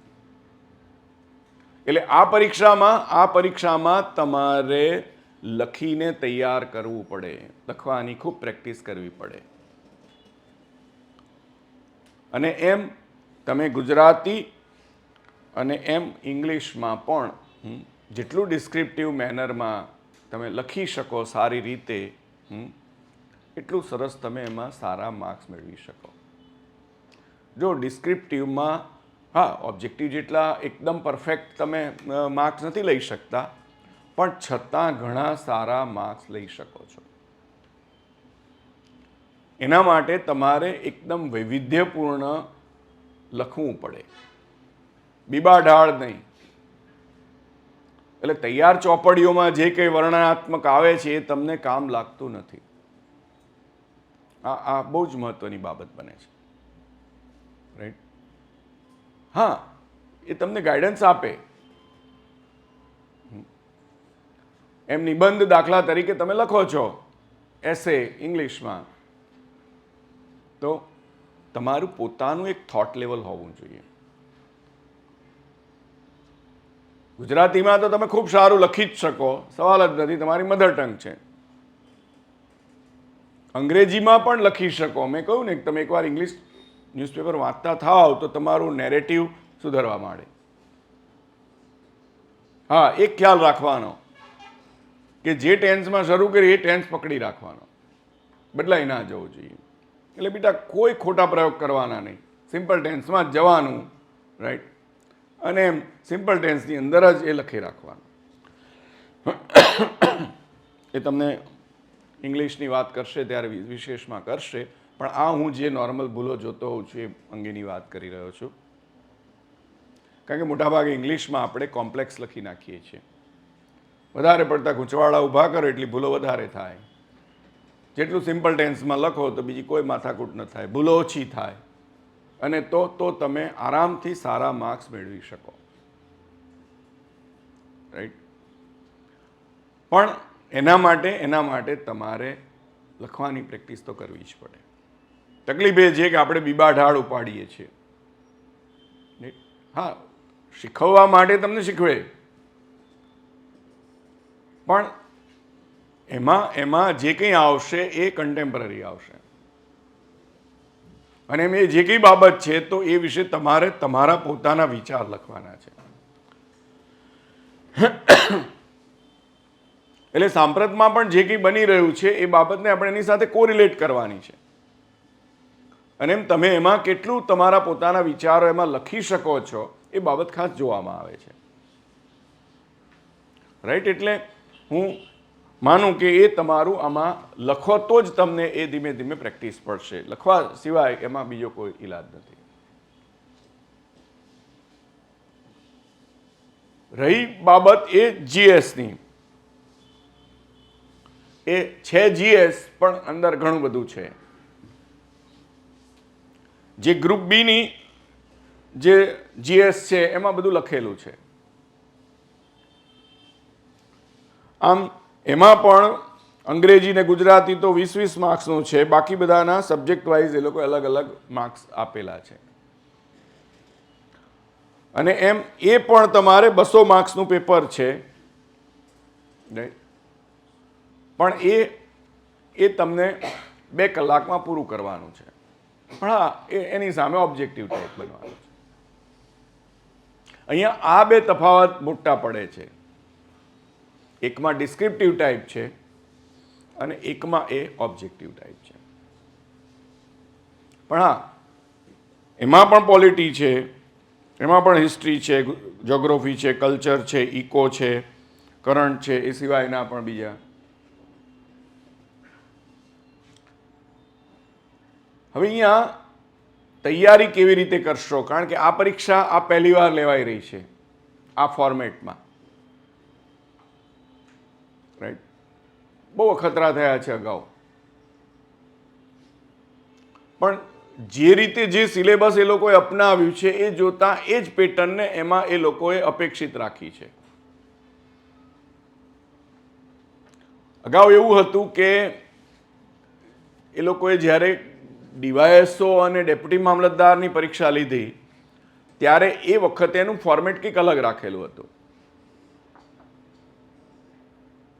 અને એમ નાના પ્રશ્નો, મોટા પ્રશ્નો, એ રીતે એનું વિભાજન કરેલું હતું. એમ કેટલાકનું 200 શબ્દોમાં ડિસ્ક્રિપ્શન, કેટલાકનું 50 શબ્દોમાં ડિસ્ક્રિપ્શન, અને એમ જીપીએસસીમાં જ્યારે એક વખતે એ હતું ત્યારે તો 20 શબ્દોમાં પણ હતું. તમારા કેસમાં એ લોકોએ હજી ક્લેરિટી કોઈ આપી નથી. બરાબર. પણ આપણે માની લઈએ કે જે રીતે સિલેબસ એ લોકોએ ડેપ્યુટી મામલતદારની પરીક્ષામાંથી લીધું છે, તો એમાં એ લોકોએ 200 શબ્દોમાં વર્ણનની મર્યાદા સાથે બધું લીધું છે.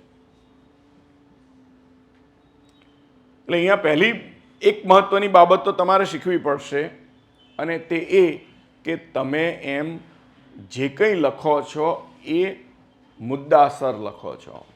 તમારું લેખન મુદ્દાસર હોવું જોઈએ. રાઈટ? એકદમ મુદ્દાસર લખવાનું છે. પહેલા એક સમય હતો જ્યારે જેટલું લાંબુ લખો ને એટલા માર્ક્સ વધારે મળતા.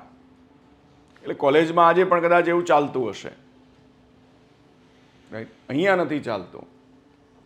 અહીંયા તો તમને ફિક્સ સ્પેસ આપી દીધી હશે. એમ ફિક્સ સ્પેસમાં જ તમારે લખવાનું છે. એટલે કંઈ પણ જ્યારે તમે લખવા જાઓ છો તો એ પહેલાં એ લખાણ તમારા મગજમાં ફિટ હોવું જોઈએ. એટલે એની પૂર્વભૂમિકાથી માંડીને ઉપસંહાર સુધીની બાબત તમારા મગજમાં આવી જવી જોઈએ કે હું શું લખવા માંગુ છું. રાઈટ? બને તો ત્યાં જે કંઈ પાછળના પેજ ઉપર તમે રફ વર્ક મારી શકો છો, જેથી એવું ન બને કે તમે પૂર્વ ભૂમિકા ઘણી લખો અને પછી મેઇન ખરેખર લખવાનું આવે તો તમારી પાસે સ્પેસ ન હોય. જગ્યા તો તમને મળવાની જ નથી. અમારા સમયમાં તો એવું હતું કે અમે મર્યાદામાં લખવાનું, પણ જગ્યાના આવા બોક્સ નહોતા આપતા. એટલે છતાંય તમે થોડું વધારે લખી નાખો ને તો ઇગ્નોર કરે તો ચાલતું. રાઈટ? પણ હવે તો જે ફિક્સ બોક્સ આપવા માંડ્યા છે એટલે તમારી પાસે જગ્યા જ નથી હવે. એટલે પછી જે કંઈ લખવું છે એ તમે લખી શકવાના નથી. એટલે સો ધેટ અહીંયા તમારે વર્કઆઉટ કરવાનું છે કે હું જે કંઈ મુદ્દા ઉપર લખવા જાઉં છું તો શું લખી શકું. રાઈટ? અને એમ કોઈ પણ રાઈટ ટુ ઇન્ફોર્મેશન, દાખલા તરીકે એક મુદ્દો છે એમાં માહિતીનો અધિકાર, તો માહિતીના અધિકારમાં તો ઘણું લખી શકાય, પણ તમારે માનો કે હવે 200 શબ્દોમાં જ લખવાનું છે તો ને ઓન એન્ડ એવરેજ તમે માની લો કે તમારે 20 થી 22 લાઇનમાં પતાવી દેવાનું છે. બહુ તો 25 લાઇન. રાઈટ? અને તો એ 25 લાઇન તમારી શું હશે એ તમારે વર્કઆઉટ કરી નાખવી પડે. તમે કેટલું કેચી લખી શકો છો તો વેલ એન્ડ ગુડ, પણ હા, ફેક્ટ્સ એ ફેક્ટ્સ છે. તમારી ભાષા એ તમારું પોતાની અભિવ્યક્તિ છે અને એની એક સ્પેસિફિક ઇમ્પ્રેશન છે. એટલે શબ્દોની પસંદગી તમારી હોઈ શકે, પણ હા, ફેક્ટ્સ તમે ભૂલી શકતા નથી. તમને જે પ્રશ્ન આપે એમાં એનાલિસિસ પણ હોય, માત્ર ફેક્ટ્સ ન હોય. એટલે તમે ફેક્ટ્સ જ્યારે લખવા જાઓ છો ત્યારે તમારે એ ખાસ ફેક્ટ્સ ધ્યાન રાખવા પડે. એટલે જો તમે કન્ફર્મ છો તો જ એ ફેક્ટ્સ લખો. હમણાં રિસેન્ટલી જ આપણે જે ક્લાસ 1-2ના વિદ્યાર્થીઓના મોક લીધા, ઘણા બધા હતા જે પ્રિલિમ અને મેઇન્સ પાસ કરીને આવેલા હતા, અને છતાંય અમે કેટલીક વાર પ્રશ્ન પૂછીએ ને તો ફેક્ટ્સ જ ભૂલી જતા હોય. અમે રિપીટેડલી ફરી પૂછીએ કે આવું, તો પણ એમ કે હા આમ. એટલે એના ફેક્ટ્સ બદલાઈ ગયા છે એને ખ્યાલ જ ન હોય, અથવા તો ફેક્ટ્સમાં કંઈક પરિવર્તન છે, ફેરફાર છે, એનું એને ધ્યાન ન હોય, અથવા તો એબસન્ટ માઇન્ડેડલી એ કદાચ એ પોતાનો જે ડેટા હોય ડેટાને એન્ફોર્સ કરતા હોય. અહીંયા તમને એ ચાન્સ તો મળવાનો જ નથી, તમે તો જે લખ્યું એ. But it should not be erroneous. ભૂલ ભરેલો કોઈ પણ જો ડેટા હશે તો એ તમને એ ખોટી ઇમ્પ્રેશન આપે છે. એટલે જે કંઈ ફેક્ટ્સ લખો છો એ facts, if you are confirm, then and then only you narrate. જો તમારું કન્ફર્મ છે તો જ, નહીં તો તમને જે કંઈ મુદ્દો આપ્યો છે એ મુદ્દા ઉપર તમારે તમારું એનાલિસિસ લખવાનું હશે. અને એમ એ મુદ્દાને તમારે તમારી રીતે એમ વર્ણન કરવું પડે. બરાબર? એટલે આ બહુ જ મહત્વની પહેલી જરૂરિયાત છે. કે તમે ટુ ધ પોઈન્ટ લખો, જે કંઈ લખવું છે એ તમારા મગજમાં પ્લાન આઉટ કરી દો. જો કોઈ મુદ્દાઓ એવા લાગે તમને કે ભૂલી જવા એવા છે તો તમે પાછળ રફ વર્કની અંદર એ મુદ્દાઓ તમે પ્લાન કરીને લખી રાખો કે મારે પહેલાં પ્રિફેસમાં આટલું લખવું છે, પૂર્વ ભૂમિકા બાંધવા, એમ પહેલી શરૂઆતની 2 કે 3 કે 4 લાઈન, રાઈટ, એમ પછી એની બોડીમાં જે કંઈ, પછી ઉપસંહારમાં જે કંઈ લખવું હોય તો તે, એટલે મહત્વના મુદ્દાઓ એમાંથી રહી ન જાય.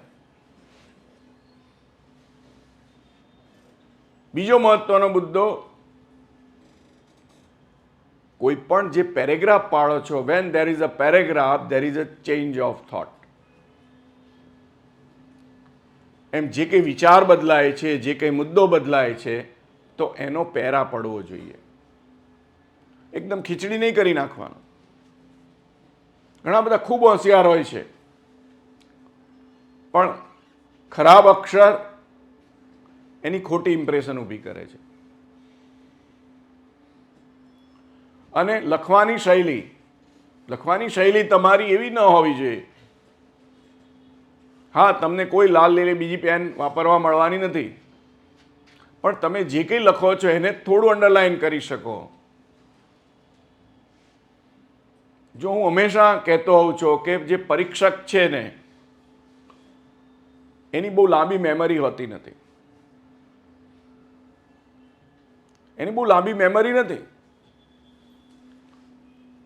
અને બીજું એની પાસે સમય પણ નથી. રાઈટ, એસેસમેન્ટ માટે તમે જાઓ તો એસેસમેન્ટમાં તમને એટલો સમય મળતો એને હોતો નથી, અને એટલી બધું એને તપાસવાનું હોય છે.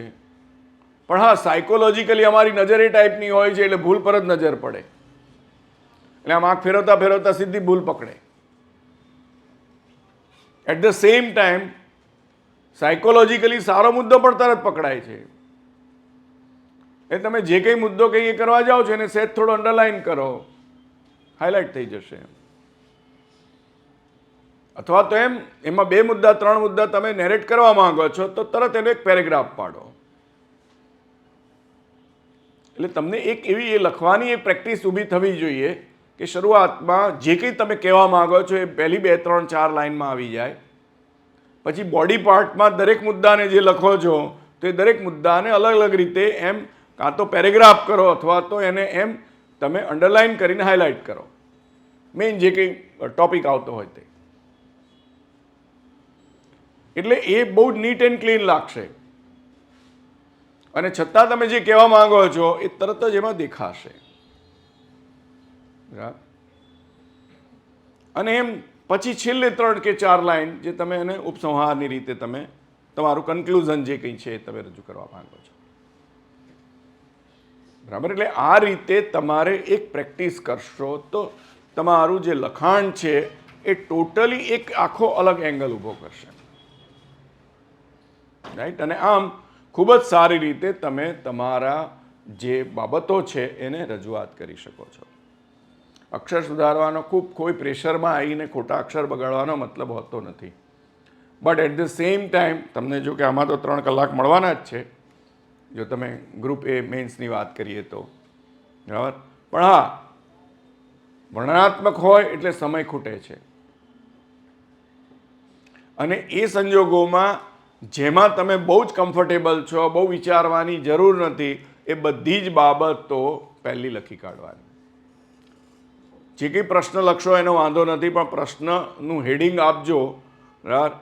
અને એમ ખાલી પ્રશ્ન નંબર જ લખવાનો છે, આખો પ્રશ્ન કંઈ રિપીટ કરવાનો જરૂર નથી, પણ જે કંઈ પ્રશ્ન નંબર આપશો પછી લખજો. અને એમ તમારી જેની ચોઈસ છે તમે આડાઅવડા કંઈ પણ લખશો તો વાંધો નથી, એવું કંઈ નથી કે ક્રોનોલોજીમાં તમારે લખવાનું છે. રાઈટ, પણ એમ જે આવડે છે એ પહેલું લખી કાઢો, અને બાકી જેમાં વિચારવાનું છે એમાં થોડો પછીથી ટાઈમ લો. એટલે આનાથી શું થશે કે તમને ખરેખર જેમાં માર્ક્સ મેળવી શકો છો એમાં, રાઈટ, ઘણા ઇસ્યુ થાય. હમણાં મારે એક આવું જ કોઈક પેપર હતું, એ તપાસવામાં મારી પાસે આવ્યું હતું, રાઈટ. ટેકનિકલ હતું થોડું, પણ એ ટેકનિકલની અંદર એક પેપર જે હતું એ કમ્પ્યુટરનું હતું અને દરેકના 20-20 માર્ક્સ અલગ અલગ હતા. હવે જે કમ્પ્યુટર સ્કિલના જે માર્ક્સ હતા એ પેપર છેલ્લે હતું. જેને કમ્પ્યુટરની સ્કિલ સારી હતી એણે પહેલા એ પેપર એટેન્ડ કરેલા હતા અને કેટલાક લોકો એવા હતા કે જેને બીજું આવડતું એટલે 1 by 1 ક્રોનોલોજીમાં એક પછી એક એટેન્ડ કરે જતા હતા. એટલે ખરેખર જ્યારે કમ્પ્યુટરનું આવ્યું ને ત્યારે એનો ટાઈમ પૂરો થઈ ગયો હતો, they could not attend it. એટલે થયું શું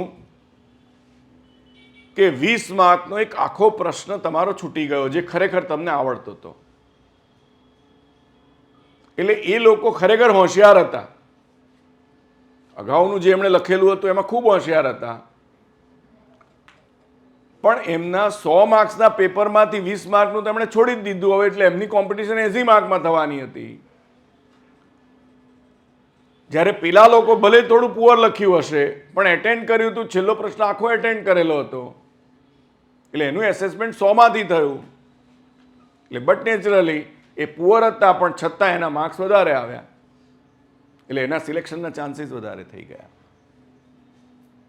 આવી ભૂલ આપણે કરતા હોઈએ છીએ, રાઈટ? એટલે એ બાબત પણ આમાં ખાસ ધ્યાન આપવાની છે. હવે મૂળ બાબતો ઉપર આવું તો એનું કન્ટેન્ટ. કન્ટેન્ટ જનરલ સ્ટડીઝ એ તો મહાસાગર છે, રાઈટ?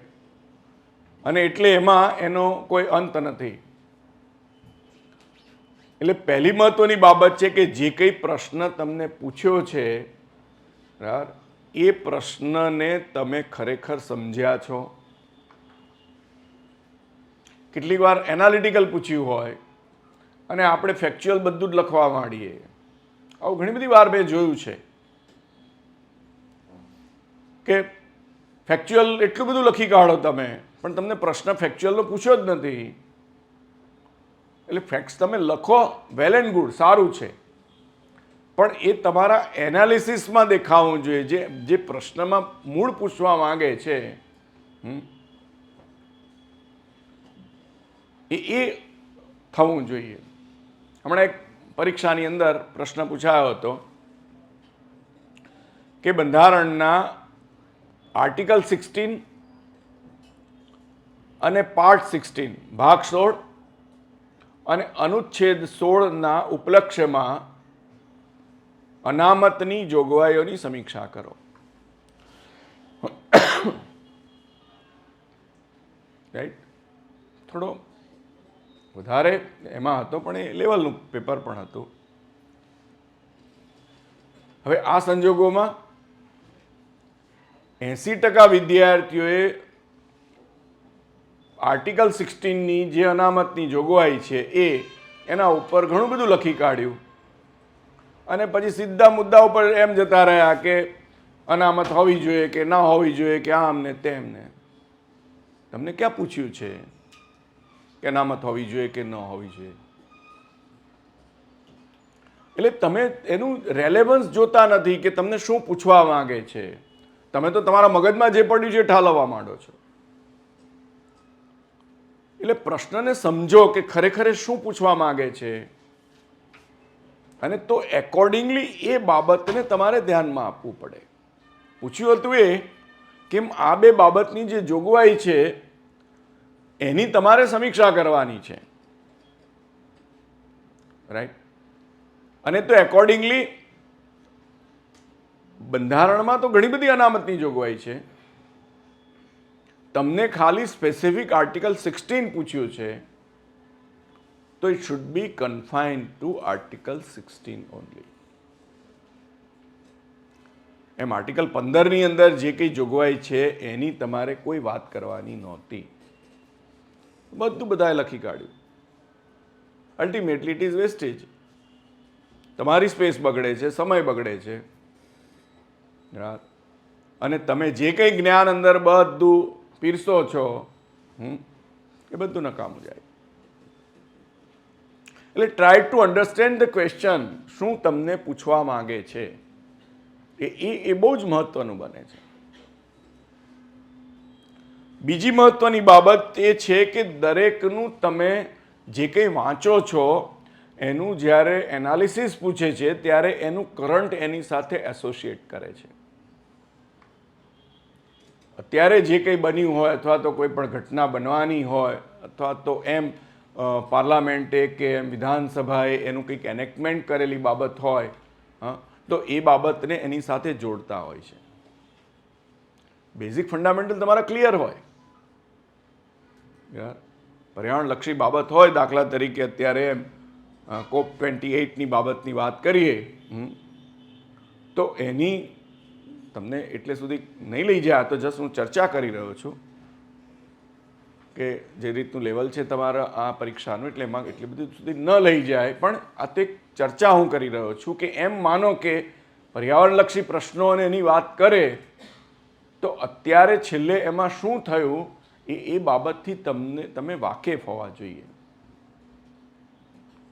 અને એમ ક્યાં મળી હતી એની પરિષદ, શું કન્ક્લુઝન આવ્યું, એટલે સુધી તમે જાણતા તો હોવા જોઈએ.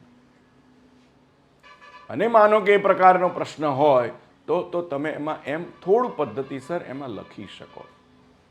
હવે આ બધું ચોપડીઓમાં તો ન હોય, કારણ કે એ જ્યારે લખાઈ હોય, એટલે કરંટના ભાગરૂપે તમારે લીધું હોય, બરાબર, પણ તમારે એને એની જોડે સાંકળી લેવું પડે. એટલે આમ એની સાથે તમારે જોડવું પડે. રાઈટ.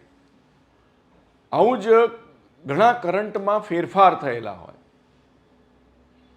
ઘણી બધી ઓથોરિટીઝ હોય, ઘણી બધી પોઝિશન્સ હોય, એટલે કે પદ હોય, એમાં ફેરફાર થયા હોય, એના ઓફિસ બેરર બદલાઈ ગયેલા હોય, બરાબર.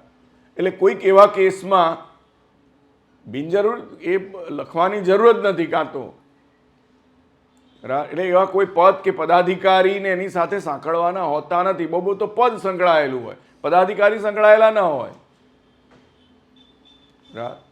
એટલે બિનજરૂરી તમારામાં એ જ્ઞાન છે ને હું બતાવવા માંગુ છું એમ કરીને તમે બિનજરૂરી એ પીરસવા જાઓ, અને ઘણીવાર એવું બની શકે તમારું એ જે અપડેટ નોલેજ ન હોય, એમ એ પદાધિકારી બદલાઈ પણ ગયા હોય, એવું પણ બની શકે. રાઈટ. એવું ત્રીજું, તમારો જે માનસિક બાયસ છે, પૂર્વગ્રહ, એ પૂર્વગ્રહ એમાં ન દેખાવો જોઈએ. તમે જે માનો છો એ તમે માનો છો એ પૂછ્યું નથી તમને. એટલે જે કંઈ ફેક્ટ્સ છે, જે કંઈ ઘટના છે, એના આધારે તમારે તમારું એનાલિસિસ એમાં મૂકવાનું છે. રાઈટ. એટલે એમ એ બાબતને પણ તમારે એમાં ધ્યાન આપવું પડે. એટલે આ જે કેટલાક મુદ્દાઓ છે તમારે ધ્યાનમાં રાખવા જોઈએ. ખાસ કરીને જે વિષયો છે એનાથી તમે વાકેફ છો. એમ મેં કહ્યું એમ હિસ્ટ્રી છે કે જોગ્રાફી છે કે પછી પોલિટી છે કે એમ સાયન્સીસ છે કે એમ આર્ટ્સ છે, કલ્ચરલ બાબતો છે, આ બધું જ એ તમારે આવવાનું છે. અને તો દરેકમાં તમારું જેટલું વૈવિધ્યપૂર્ણ વાંચન હશે એટલો એમાં ફેર પડે. રાઈટ. ઘણા બધા પ્રશ્નો એવા હોય છે કે ચોક્કસ અત્યારે બહુ કંઈ હાયર હું તમારી જોડે ડિસ્કસ નથી કરતો. જે લેવલની તમે પરીક્ષા આપવા જઈ રહ્યા છો એના મુદ્દાની જ એટલે હું વાત કરી રહ્યો છું. પણ છતાં તમારું જે સિલેબસ છે એ બહુ જ કોમ્પિટિટિવ છે, ખાસ કરીને ગ્રુપ એ માટેનું. હા, મેં હમણાં કહ્યું એમ તમને એના બેનિફિટ ચોક્કસ થવાના છે. પણ એટ ધ સેમ ટાઈમ તમારે એના માટેની તૈયારી પણ ખૂબ કરવાની છે. હમણાં કદાચ તમારી પ્રિલિમ તો આવી જશે, એમ પ્રાથમિક પરીક્ષા તો કદાચ લઈ પણ લે. ખૂબ ઝડપથી એ પરીક્ષા તમારી લેવાઈ જાય. અને તો તમારી પ્રાયોરિટી એ મેન્સ હોવી જોઈએ. એટલે મેન્સની જે પરીક્ષા તમે આપવાના છો એના માટે તમને સમય ઓછો ન પડે એ બહુ મહત્વનું છે. બાય ચાન્સ કદાચ એવું બની શકે કે ઇન ધ મીન ટાઈમ જો કદાચ ઇલેક્શન ડિક્લેર થઈ જાય તો એ ઇલેક્શનનો વચ્ચેનો જે કંઈ 1.5-2 મહિનાનો ગાળો જશે એટલો તમને વચ્ચે સમય મળી જશે. એટલે એટલું ઉતાવળ તો નહીં જ કરે. પ્રિલિમ માટે તો કદાચ ઉતાવળ કરી નાખશે એવું મારું પોતાનું અનુમાન છે.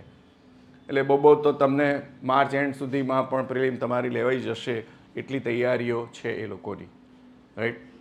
અને એમ એ પરીક્ષા એમના માટે ઇઝી છે એટલે બહુ ઇઝીલી એ લોકો એ પ્લાન પણ કરી નાખશે.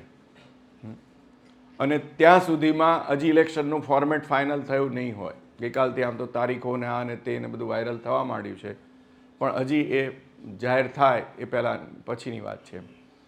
પણ એને ને તમારી પરીક્ષાને આ પ્રિલિમને તો બહુ વાંધો આવવાનો નથી જ.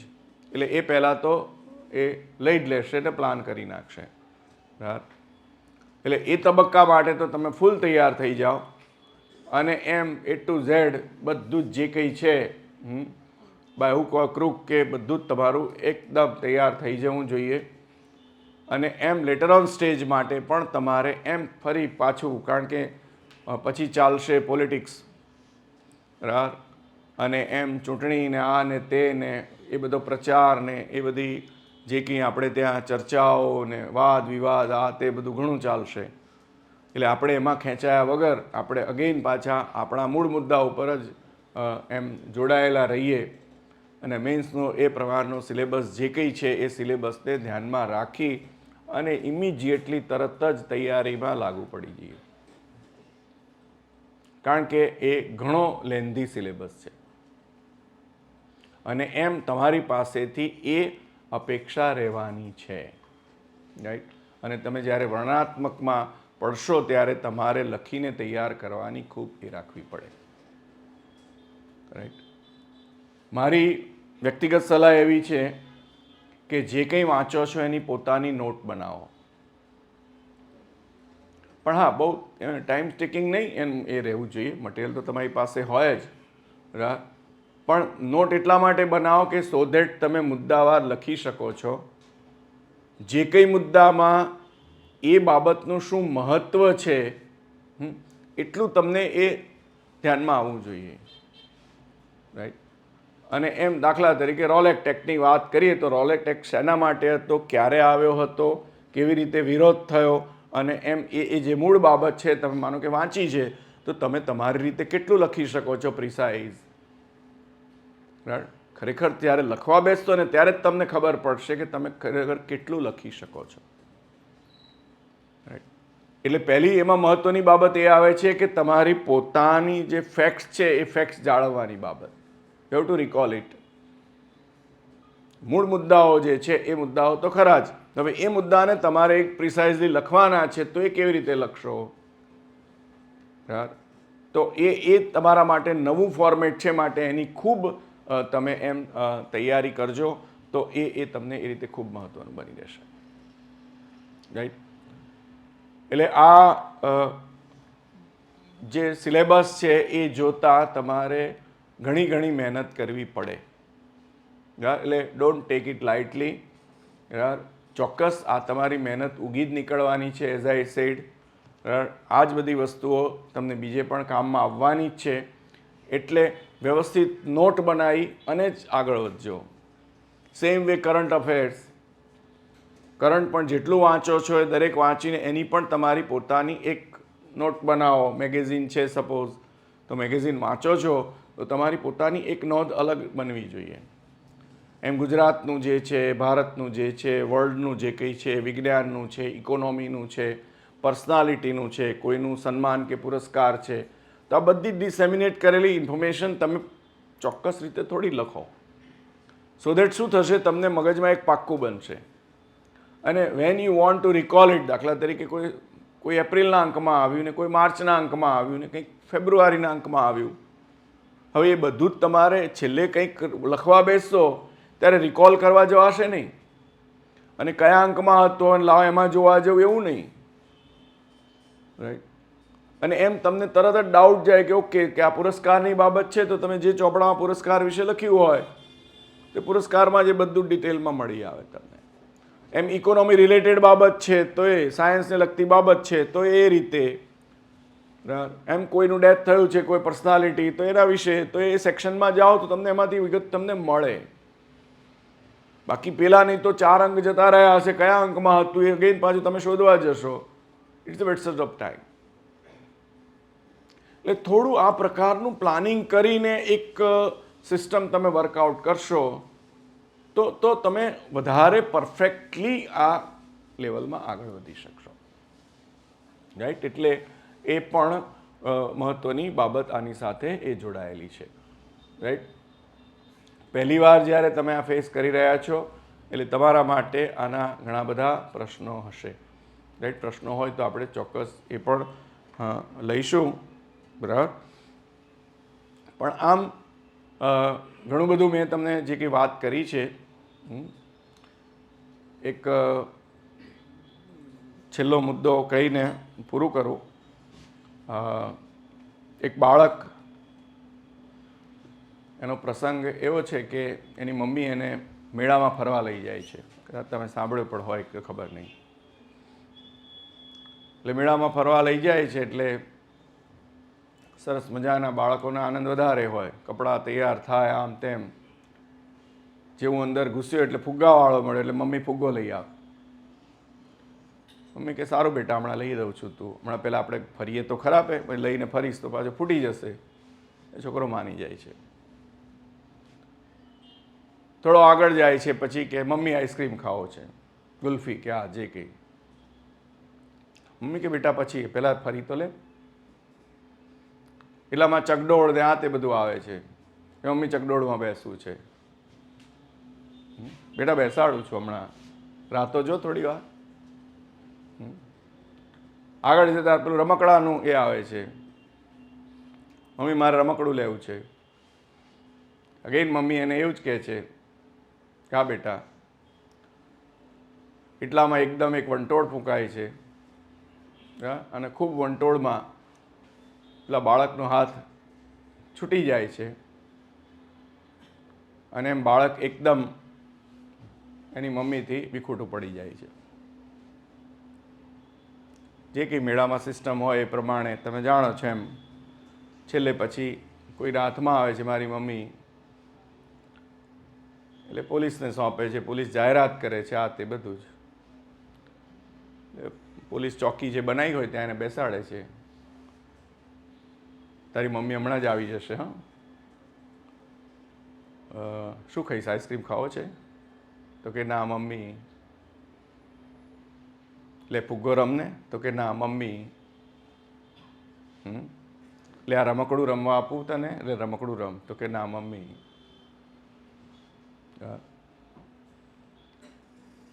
જે મમ્મી જોડે જે બધી વસ્તુઓ માટે જીદ કરતું હતું કે મારે આ જોઈએ, આ જોઈએ, આ જોઈએ, હા, અને ખરેખર જ્યારે એ વસ્તુ એને આપવામાં આવે છે તેને બીજું કશું જ નથી જોઈતું, એને મમ્મી જોઈએ છે. આપણામાં કંઈક આવું જ હોય છે. આવી બધી પરીક્ષાઓ આપણે આપીએ છીએ, હા, બધું લ્યુક્રેટિવ ખૂબ આવે છે રસ્તામાં. એમ ક્યાંક ફુગ્ગાવાળો દેખાઈ જાય, ક્યાંક આઈસ્ક્રીમવાળો દેખાઈ જાય, ચકડોળવાળો આવી જાય, રમકડાવાળો આવી જાય, બધું, હા. પણ પછી જ્યારે ખરેખર એ વસ્તુ તમારા હાથમાં આવે છે ત્યારે તમારે એનું આકર્ષણ હોતું નથી. એટલે શીખવાનું તમારે આ છે. તમે શેની પર કોન્સન્ટ્રેટ થયા છો એ મહત્વનું છે. રેલેવન્સ એ છે તમારું. એટલે આ આપણો જર્ની એવો છે ને કે જર્ની વખતે એવા બધા લ્યુક્રેટિવ વસ્તુઓ ઘણી બધી આવે અને એમ તમને આ મોહ છે, તે મોહ છે, પેલું જોઈએ છે, આ જોઈએ છે, બધું જ. અને એમ કરતા કરતા ખરેખર જે તમારી જોડે છે એ જ્યારે વિખૂટું પડી જાય છે ને ત્યારે તમને એનું મહત્વ સમજાય છે અને ત્યારે તમને ભાન થાય છે કે મારે આ જોઈએ છે. જાહેર પરીક્ષામાં કંઈક આવું જ હોય છે. રાઈટ, શેર બજાર જેવું જ છે. એમ શેર બજારમાં અંદરના જે કંઈ પૈસા છે ફરે છે, કોકને લાભ થાય છે અને કોકને ગેરલાભ થાય છે. અહીંયા તમે જે છો એ નક્કી જ છો. આટલા જણે અરજી કરવાની છે, આટલી જગ્યાઓ છે, તમારામાંથી જ કોઈકને મળવાની છે, બરાબર, કોઈકે ગુમાવવાની છે. હવે કોણે મેળવવી છે ને કોણે ગુમાવવી છે એ દરેકની પોતાની એક એમ કહેવાય ને કે ટાર્ગેટની ટેગલાઇન છે. એટલે તમારે નક્કી કરવાનું છે કે તમારું એ ટાર્ગેટ શું છે ને એની ટેગલાઇન શું છે. એટલે જો તમે એ પ્રમાણે તમારા એ ટાર્ગેટને વળગી રહો છો તો તમને સફળતા અચૂક મળે છે. યાર, અને એમ સફળતા એ સહેલી છે. મારા આટલા વર્ષોના અનુભવ પછી હું એ માનતો થયો છું કે જો તમે પદ્ધતિસરની ધ્યાન આપીને મહેનત કરો છો તો ચોક્કસ તમે સફળ થાવ છો. રાઈટ? ઘણા બધા મેં જોયા છે સેમિનારમાં અત્યારે આવ્યા હોઉં તમારાથી આમ 2 ફૂટ ઉપર હોઉં એટલે ખરેખર કોને રસ પડે છે અને ખરેખર કેટલાક ટાઈમ પાસ કરે છે એ ખબર પડે. એટલે સાંભળવા આવ્યા હોય સાંભળે બધું જ બરાબર, પણ સિન્સિયરિટી કેટલી હોય. આવું ક્લાસમાં હું ભણાવતો હોઉં ત્યારે જોતો હોઉં તમે જે પર્પઝ માટે આવ્યા છો, હમણાં કહ્યું ને એમ જીવ તો આપણો પાછો આની ઉપર જ હોય. એટલે થોડી વાર પાછું આપણે આમ જોઈ લેતા હોઈએ અંદર. એટલે આઈ એમ નોટ ધ લૂઝર. તમે જે હેતુ માટે ક્લાસમાં બેઠા છો એ હેતુ તમારે પકડી રાખવાનો છે. પેરેન્ટ્સ તો છૂટી ગયા, એમણે તમને રસ્તો બતાવી દીધો કે જો બેટા આ ક્લાસમાં છે અને ફીસ ભરી છે, હવે તું વ્યવસ્થિત ભણવા માંડ, બુક્સ જોઈએ છે, આ બુક્સ તું લાવી દીધી. હવે એ તમારી ઉંમર નથી કે હવે તમને સતત ટોક્યા કરે કે સતત તમને મહેનત કરાયા કરે. એટલે મેં તમને કહ્યું ને કે you should have your own like minded group કે જે તમને સતત ભણવાનું અને વાંચવાનું યાદ કરાવે.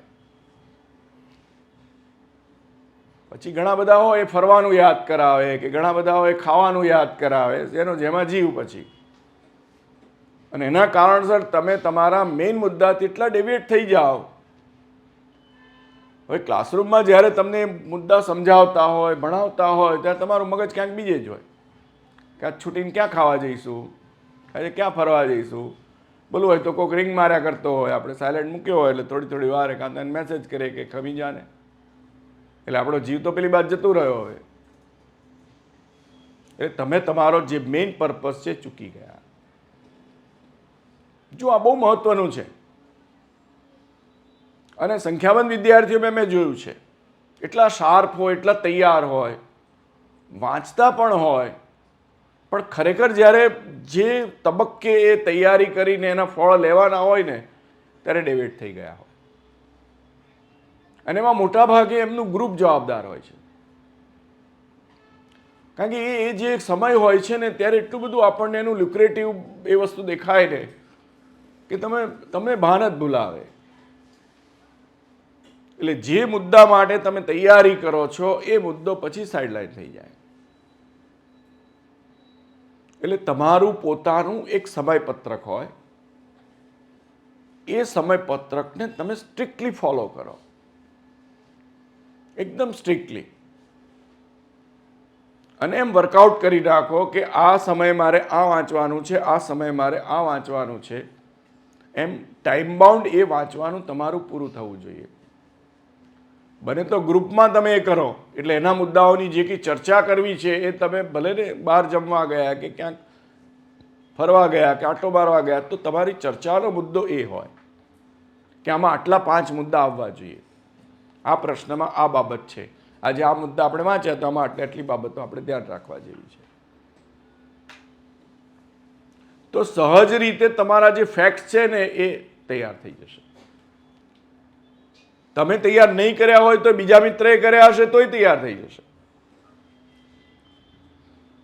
અને એમ એ સારામાં સારી વસ્તુ છાપામાં તમે આજે શું વાંચ્યું, તો જે કંઈ વાંચ્યું છે તે, તો એ બાબતે પણ તમે એમ મહત્વના મુદ્દાઓ કયા કયા છે, કોને ભારત રત્ન માટે વિચારણા કરી છે? યસ, કુમાર ઠકરી. યસ, બિહારના એક્સ-સીએમ. યસ, શું નામ?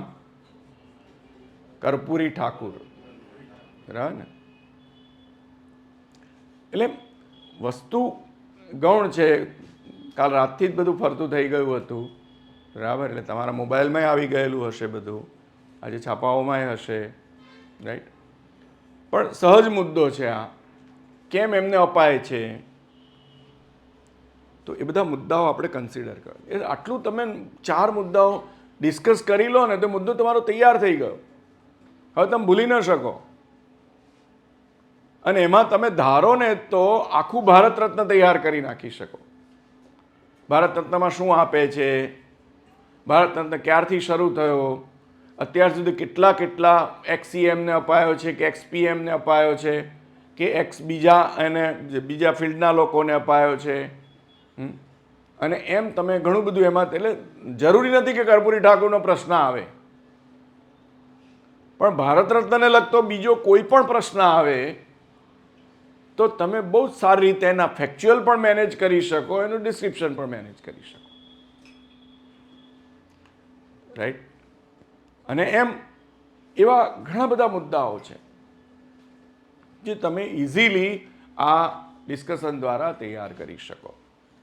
પણ છેલ્લી એક બાબત એ જ કે તમે એને કેવી રીતે લખી શકો છો.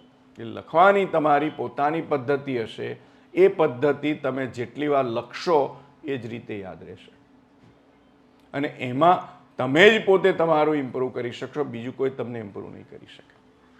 હા, એસેસમેન્ટ તમારું કરી શકાય, તમે લખો છો એને જોઈ શકે, સુધારા સૂચવી શકે, બધું જ થાય. પણ અગેન તમે જો એમાં કંઈક એડપ્ટ કરશો તો એ તમારો એક નવો મુદ્દો એમાં ઉમેરાતો જશે. એમ સુધારા થતા જાય અને ખૂબ સારી રીતે તમે લખતા એ થઈ શકશો, રાઈટ? એટલે 2 આબ જમીનની બાબત છે. જે ગ્રુપ બી છે, જુનિયર ક્લર્ક, એમાં મહેનત ઓછી છે, ઓબ્જેક્ટિવ ટાઈપ છે બધું. એટલે સાવ ઓછી છે એવું તો નથી જ, પણ છતાં એ ઓછી મહેનત છે. એની સામે જે ગ્રુપ એ છે એમાં ખૂબ લાભ છે.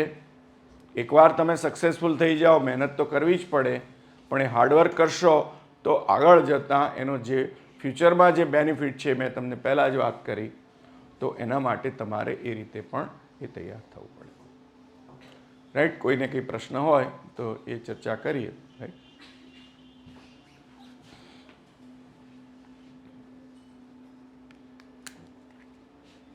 યસ, કોઈને છે કંઈ પ્રશ્ન? કોઈ બી ડાઉટ હોય તમારા maths related, preparation related, post related, એના વિશે કંઈક ચર્ચા કરીએ. એનીથિંગ? All clear? એનો મતલબ છે કે ઓલ ક્લિયર છે, કે કાં તો પછી હવે કેટલા લોકોએ અગાઉ કોઈ પણ મેઇન્સ આપેલી? 1 2 3 જીપીએસ તો આપે છે. ડીવાયએસ પાછળ ડીવાયએસ. ઓકે.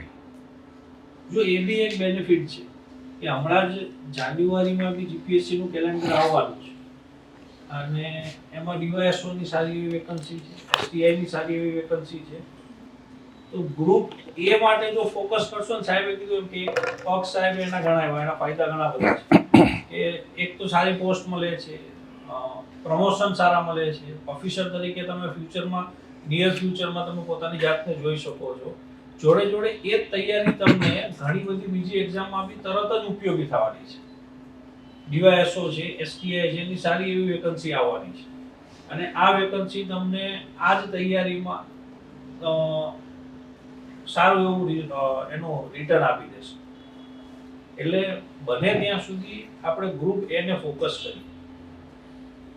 સાહેબે કીધું કે નિશાન ચોક માપ નહીં માપ નીચું નિશાન. એટલે અત્યારથી એવું વિચારી લેવાની જરૂર નથી કે આપણે ગ્રુપ બી ને જ લાયક છીએ, ગ્રુપ બી જ કરવું છે અને ગ્રુપ એ કરવું જ નથી. આવું ઘણા બધાની માનસિકતા છે. આ ફોર્મ ભલે બે ભર એ બી બે ફોર્મ ભરી નાખ્યા છે, પણ માઇન્ડની અંદર ક્યાંક સબકોન્શિયસ માઇન્ડની અંદર એવો ટાર્ગેટ લઈને બેઠા હશે કે ભલે ગ્રુપ બી તો ગ્રુપ બી થઈ જાય એટલે વાત પૂરી. એ વસ્તુ મગજમાંથી કાઢી નાખો અને ઓપન ચેલેન્જ તરીકે ગ્રુપ એ ને જુઓ કે નહીં મારે એની હાઉ ગ્રુપ એ માટે પ્રિપેર કરવું છે, મેન્સ માટે તૈયાર થવું છે, એના ક્વેશ્ચન આન્સર માટે મારે અટેમ્પ કરવા છે, સારી રીતે પ્રિપરેશન કરવી છે અને ગ્રુપ એ પાસ કરવી છે. કેમ કે બધાએ ગ્રુપ બી માટે વિચારી રહ્યા છે કે ભાઈ ના યાર આપણે આ પાસ કરી લઈએ, આમાં વેકન્સી વધારે છે, 2300 વેકન્સી છે અને કપાસ કરવાના છે ને એ તો ફાવી ગયા છે હવે આપણને. એટલે બધા લોકો આ તરફ વિચારી રહ્યા છે. આપણે ગ્રુપ એ ને ટાર્ગેટ કરીએ છીએ. એટલે જ સ્પેશિયલી આજે સાહેબને બોલાવ્યા, તમને મેન્સના ક્વેશ્ચન આન્સર વિશે જે સાહેબે માર્ગદર્શન આપ્યું એને મગજમાં આપણે રાખવાનું છે. ઘણી બધી વાતો સાહેબે કીધી કે ભાઈ ફેક્ટ્સ તમારા ક્લિયર હોવા જોઈએ. અને સાહેબે હકીકત કીધી જે બી ઇન્ટરવ્યુ પેનલ્સ અહીંયા આપણે જીપીએસસીમાં જેટલા બી ઇન્ટરવ્યુ લીધા હતા દરેક કેન્ડિડેટ છે સાહેબ સાથે ઇન્ટરવ્યુ આપી ગયા છે. હું દરેક ઇન્ટરવ્યુ જોતો હતો.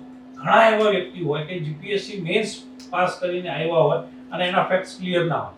ઇન્ટરવ્યુમાં તરત જ પછી તો પેનલિસ્ટ છે એને માપી લે કે ભાઈ એમનું કેટલું નોલેજ છે અને ત્યાં જ એને સીધું ઇન્ટરવ્યુમાં બી માર્ક્સ ડાઉન થઈ જાય. એ વસ્તુ તમારી સાથે મેન્સમાં બી થઈ શકે. એવી ફેક્ટની અંદર આપણે પૂરેપૂરું આગળ રાખવાનું છે, આગળ રાખવાનું. બીજું સાહેબે કીધું કે ભાઈ તમારા પાસે એક જગ્યા છે, સીમિત જગ્યા આવવાની છે, એ જગ્યામાં તમારે લખવાનું છે. અને ઘણીવાર એવું થાય કે પૂર્વ ભૂમિકા લખતા લખતા આખું વસ્તુ પૂરી થઈ જાય. ઘણીવાર સ્ટુડન્ટો હમણાં જે નવા સ્ટુડન્ટો છે પોએટિક લેંગ્વેજનો આગ્રહ રાખતા કે બહુ મારી સોશિયલ મીડિયા ટાઈપ અને અઘરા શબ્દો લખવા અને એનો એક આગ્રહ અને એનું એક મગજમાં જુનૂન થઈ ગયું હોય. અમુક ભ્રમણાઓ છે હું દૂર કરી દઉં કે જરૂરી નથી કે દરેક સવાલના જવાબની શરૂઆતમાં પંક્તિઓ લખવી. જો એ એક બહુ વસ્તુ મગજની અંદર ઘર કરી ગઈ છે કે પંક્તિઓ લખવાથી મારો આન્સર સારો લાગશે. સાહેબે કીધું રોલેટેકનો પ્રશ્ન પૂછાય તો ઘણા એવા બહાદુર હોય કે શરૂઆત કરે દે દી હમે આઝાદી બિના ખડક બિના ઢાલ સાબરમતી કે સંત તુને કર દિયા કમાલ. કોઈ રિલેવન્ટ નથી આનો, કંઈ જ જરૂર નથી. ત્યાંથી શરૂઆત કરે ને પછી લખવાની શરૂઆત. એના કરતાં તમે પૂર્વ ભૂમિકામાં એ જ વસ્તુ લખો કે ભાઈ હિન્દ સુરક્ષા ધારાને એક કાયમી સ્વરૂપ આપવા માટે મિસ્ટર રોલેટની અધ્યક્ષતામાં એક કાયદો બનાવવાનું નક્કી કરવામાં. તો કેટલું સરસ લાગે કે ભાઈ હા આ ચલો આ વ્યક્તિ છે એ એની પહેલાં પૂર્વ ભૂમિકા બાંધી રહ્યો છે કે ભાઈ આ રોલેટ એક્ટ શું છે અને કેવી રીતે લાવવામાં આવ્યું. પછી તમે બોડીની અંદર લખો કે ભાઈ આ રોલેટ એક્ટની જોગવાઈઓ શું શું હતી. પછી એવા 2-3 તમે વ્યક્તિઓ વિશે લખી નાખો કે ભાઈ જેમ કે ગાંધીજીએ એને શું કીધું, બેઝિક એનું લખી નાખો અને પછી એને કન્ક્લુડ કરી દો કે ભાઈ આ જ રીતે આના વિરોધમાં એક આંદોલન શરૂ કરવામાં આવ્યું જે ગાંધીજીનું સમગ્ર ભારતમાં થયેલું પ્રથમ આંદોલન હતું. તો ક્વેશ્ચનનો આન્સર લખવો એ એક આર્ટ છે, કળા છે, જેને આપણે ધીમે ધીમે શીખી જઈશું. પણ સાહેબે કીધું એમ કે તમારે તમારી જાતે જ એને ડેવલપ કરવી પડશે. એનું એસેસમેન્ટ અહીંથી થઈ જશે. તમે આન્સર લખશો, અહીંયા બતાવશો ફેકલ્ટીને, ફેકલ્ટી તરત તમને કહી દેશે કે ભાઈ નહીં આ ખોટું કર્યું, આ સાચું કર્યું. પણ હવે જે ખોટું કર્યું એને સુધારવું એ તમારી પાસે છે. ઘણા લોકો અલગ અલગ એક્સપેરિમેન્ટ કરતા હોય આન્સર લખવામાં અને અમુક વસ્તુ બહુ સારી હોય. જેમ કે શિક્ષણ ઉપરનો એકાદો ક્વેશ્ચન હતો, જીપીએસસી મેન્સની બેચ હતી, શિક્ષણ ઉપરનો એકાદો ક્વેશ્ચન હતો અને એ ક્વેશ્ચનના આન્સર તરીકે એક સ્ટુડન્ટે શરૂઆત કેવી રીતના કરી કે વિશ્વના 2 જોડિયા એવા દેશો જેમાંથી એક દેશે સંરક્ષણ અને શસ્ત્રોને પ્રાધાન્ય આપ્યું અને એક દેશે શિક્ષણને પ્રાધાન્ય આપ્યું. શિક્ષણને પ્રાધાન્ય આપનારો દેશ સાઉથ કોરિયા કે જે વિશ્વમાં અત્યારે પોતાની ઇકોનોમી, પોતાના કલ્ચર અને પોતાની લીવલીહુડ માટે જાણીતો બન્યો. સંરક્ષણ અને શસ્ત્રો ઉપર ભાર આપનારો દેશ ઉત્તર કોરિયા પણ વિશ્વમાં ફેમસ બન્યો. આપણને ખ્યાલ છે, પણ એ અલગ રીતે. તો આવા કોઈ તમે એક્ઝામ્પલથી આન્સરની શરૂઆત કરી શકો કે જે વ્યક્તિને ગમે કે હા ભાઈ ચલો શિક્ષણનું મહત્ત્વ આ વ્યક્તિએ પૂર્વ ભૂમિકામાં સમજાયું. એટલે જે એક મગજની અંદર અમુક જે ખોટી બાબતો આપણા અંદર ફિટ થઈ ગઈ છે, એમાં સૌથી જે મોટી બાબત છે એ કે પોએટિક લેંગ્વેજ મારી હોવી જોઈએ, મારે આમ અઘરું લખવું પડશે. બિલકુલ જરૂરી નથી.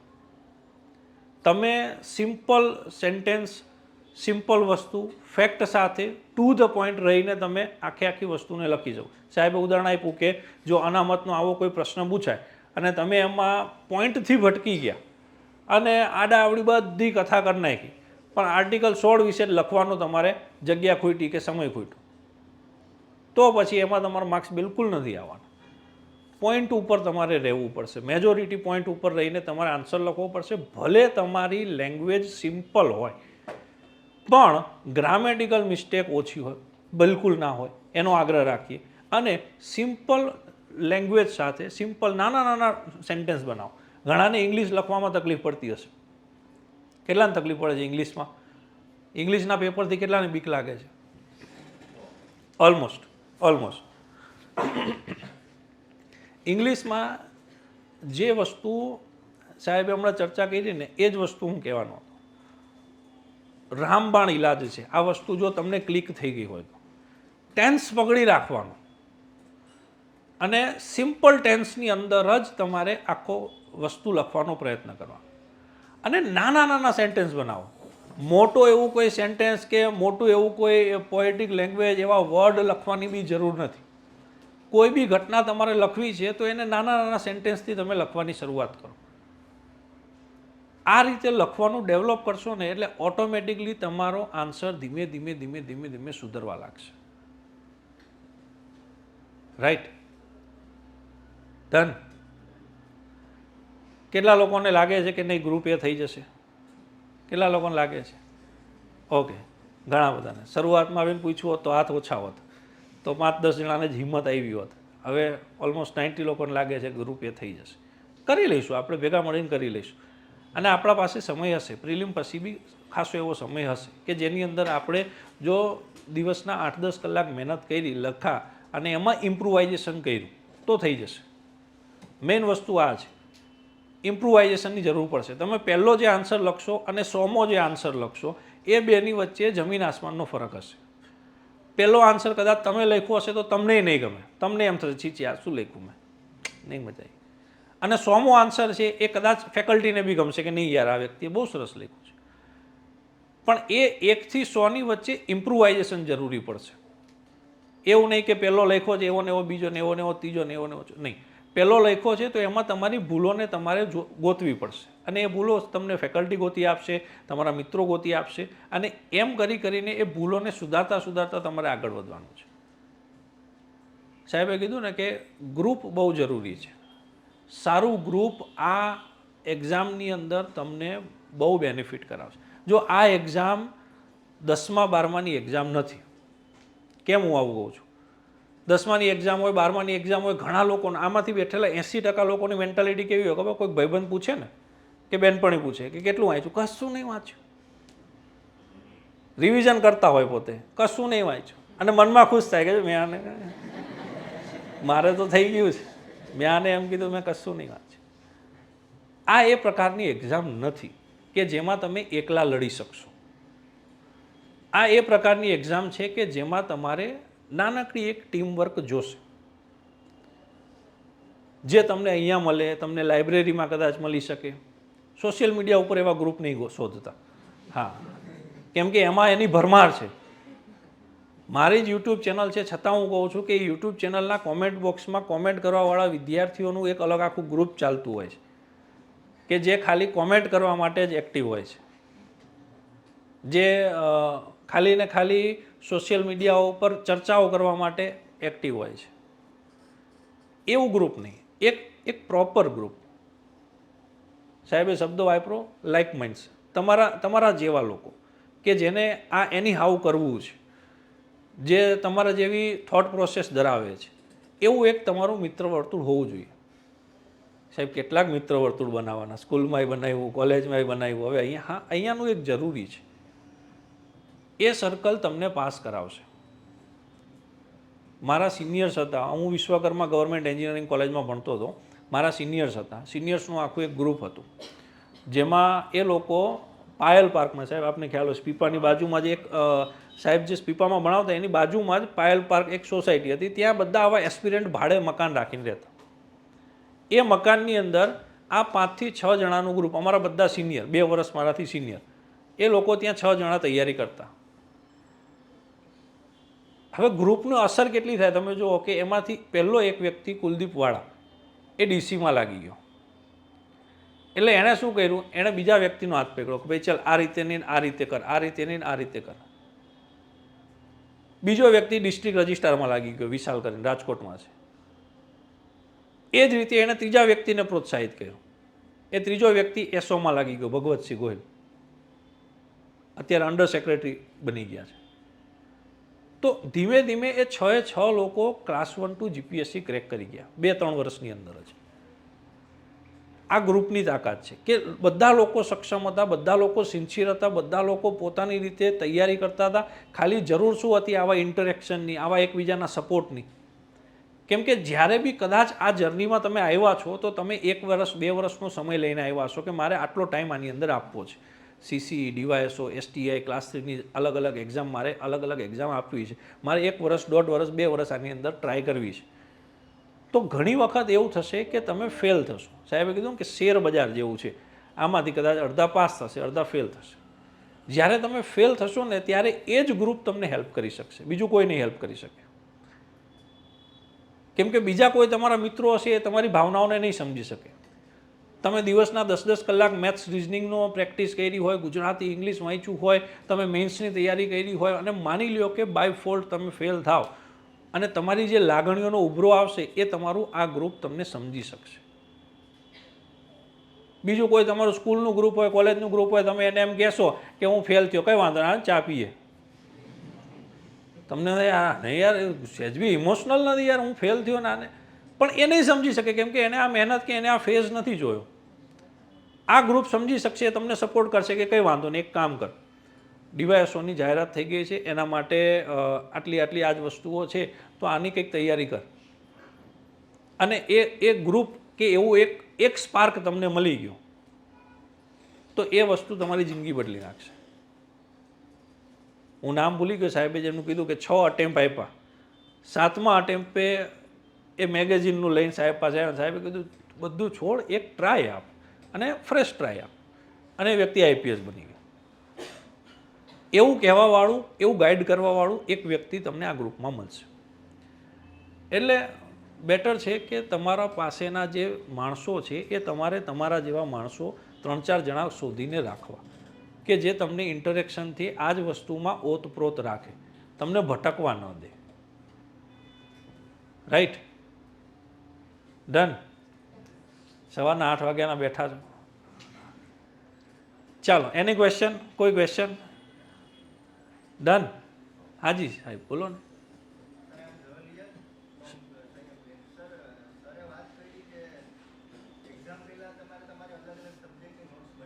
હા,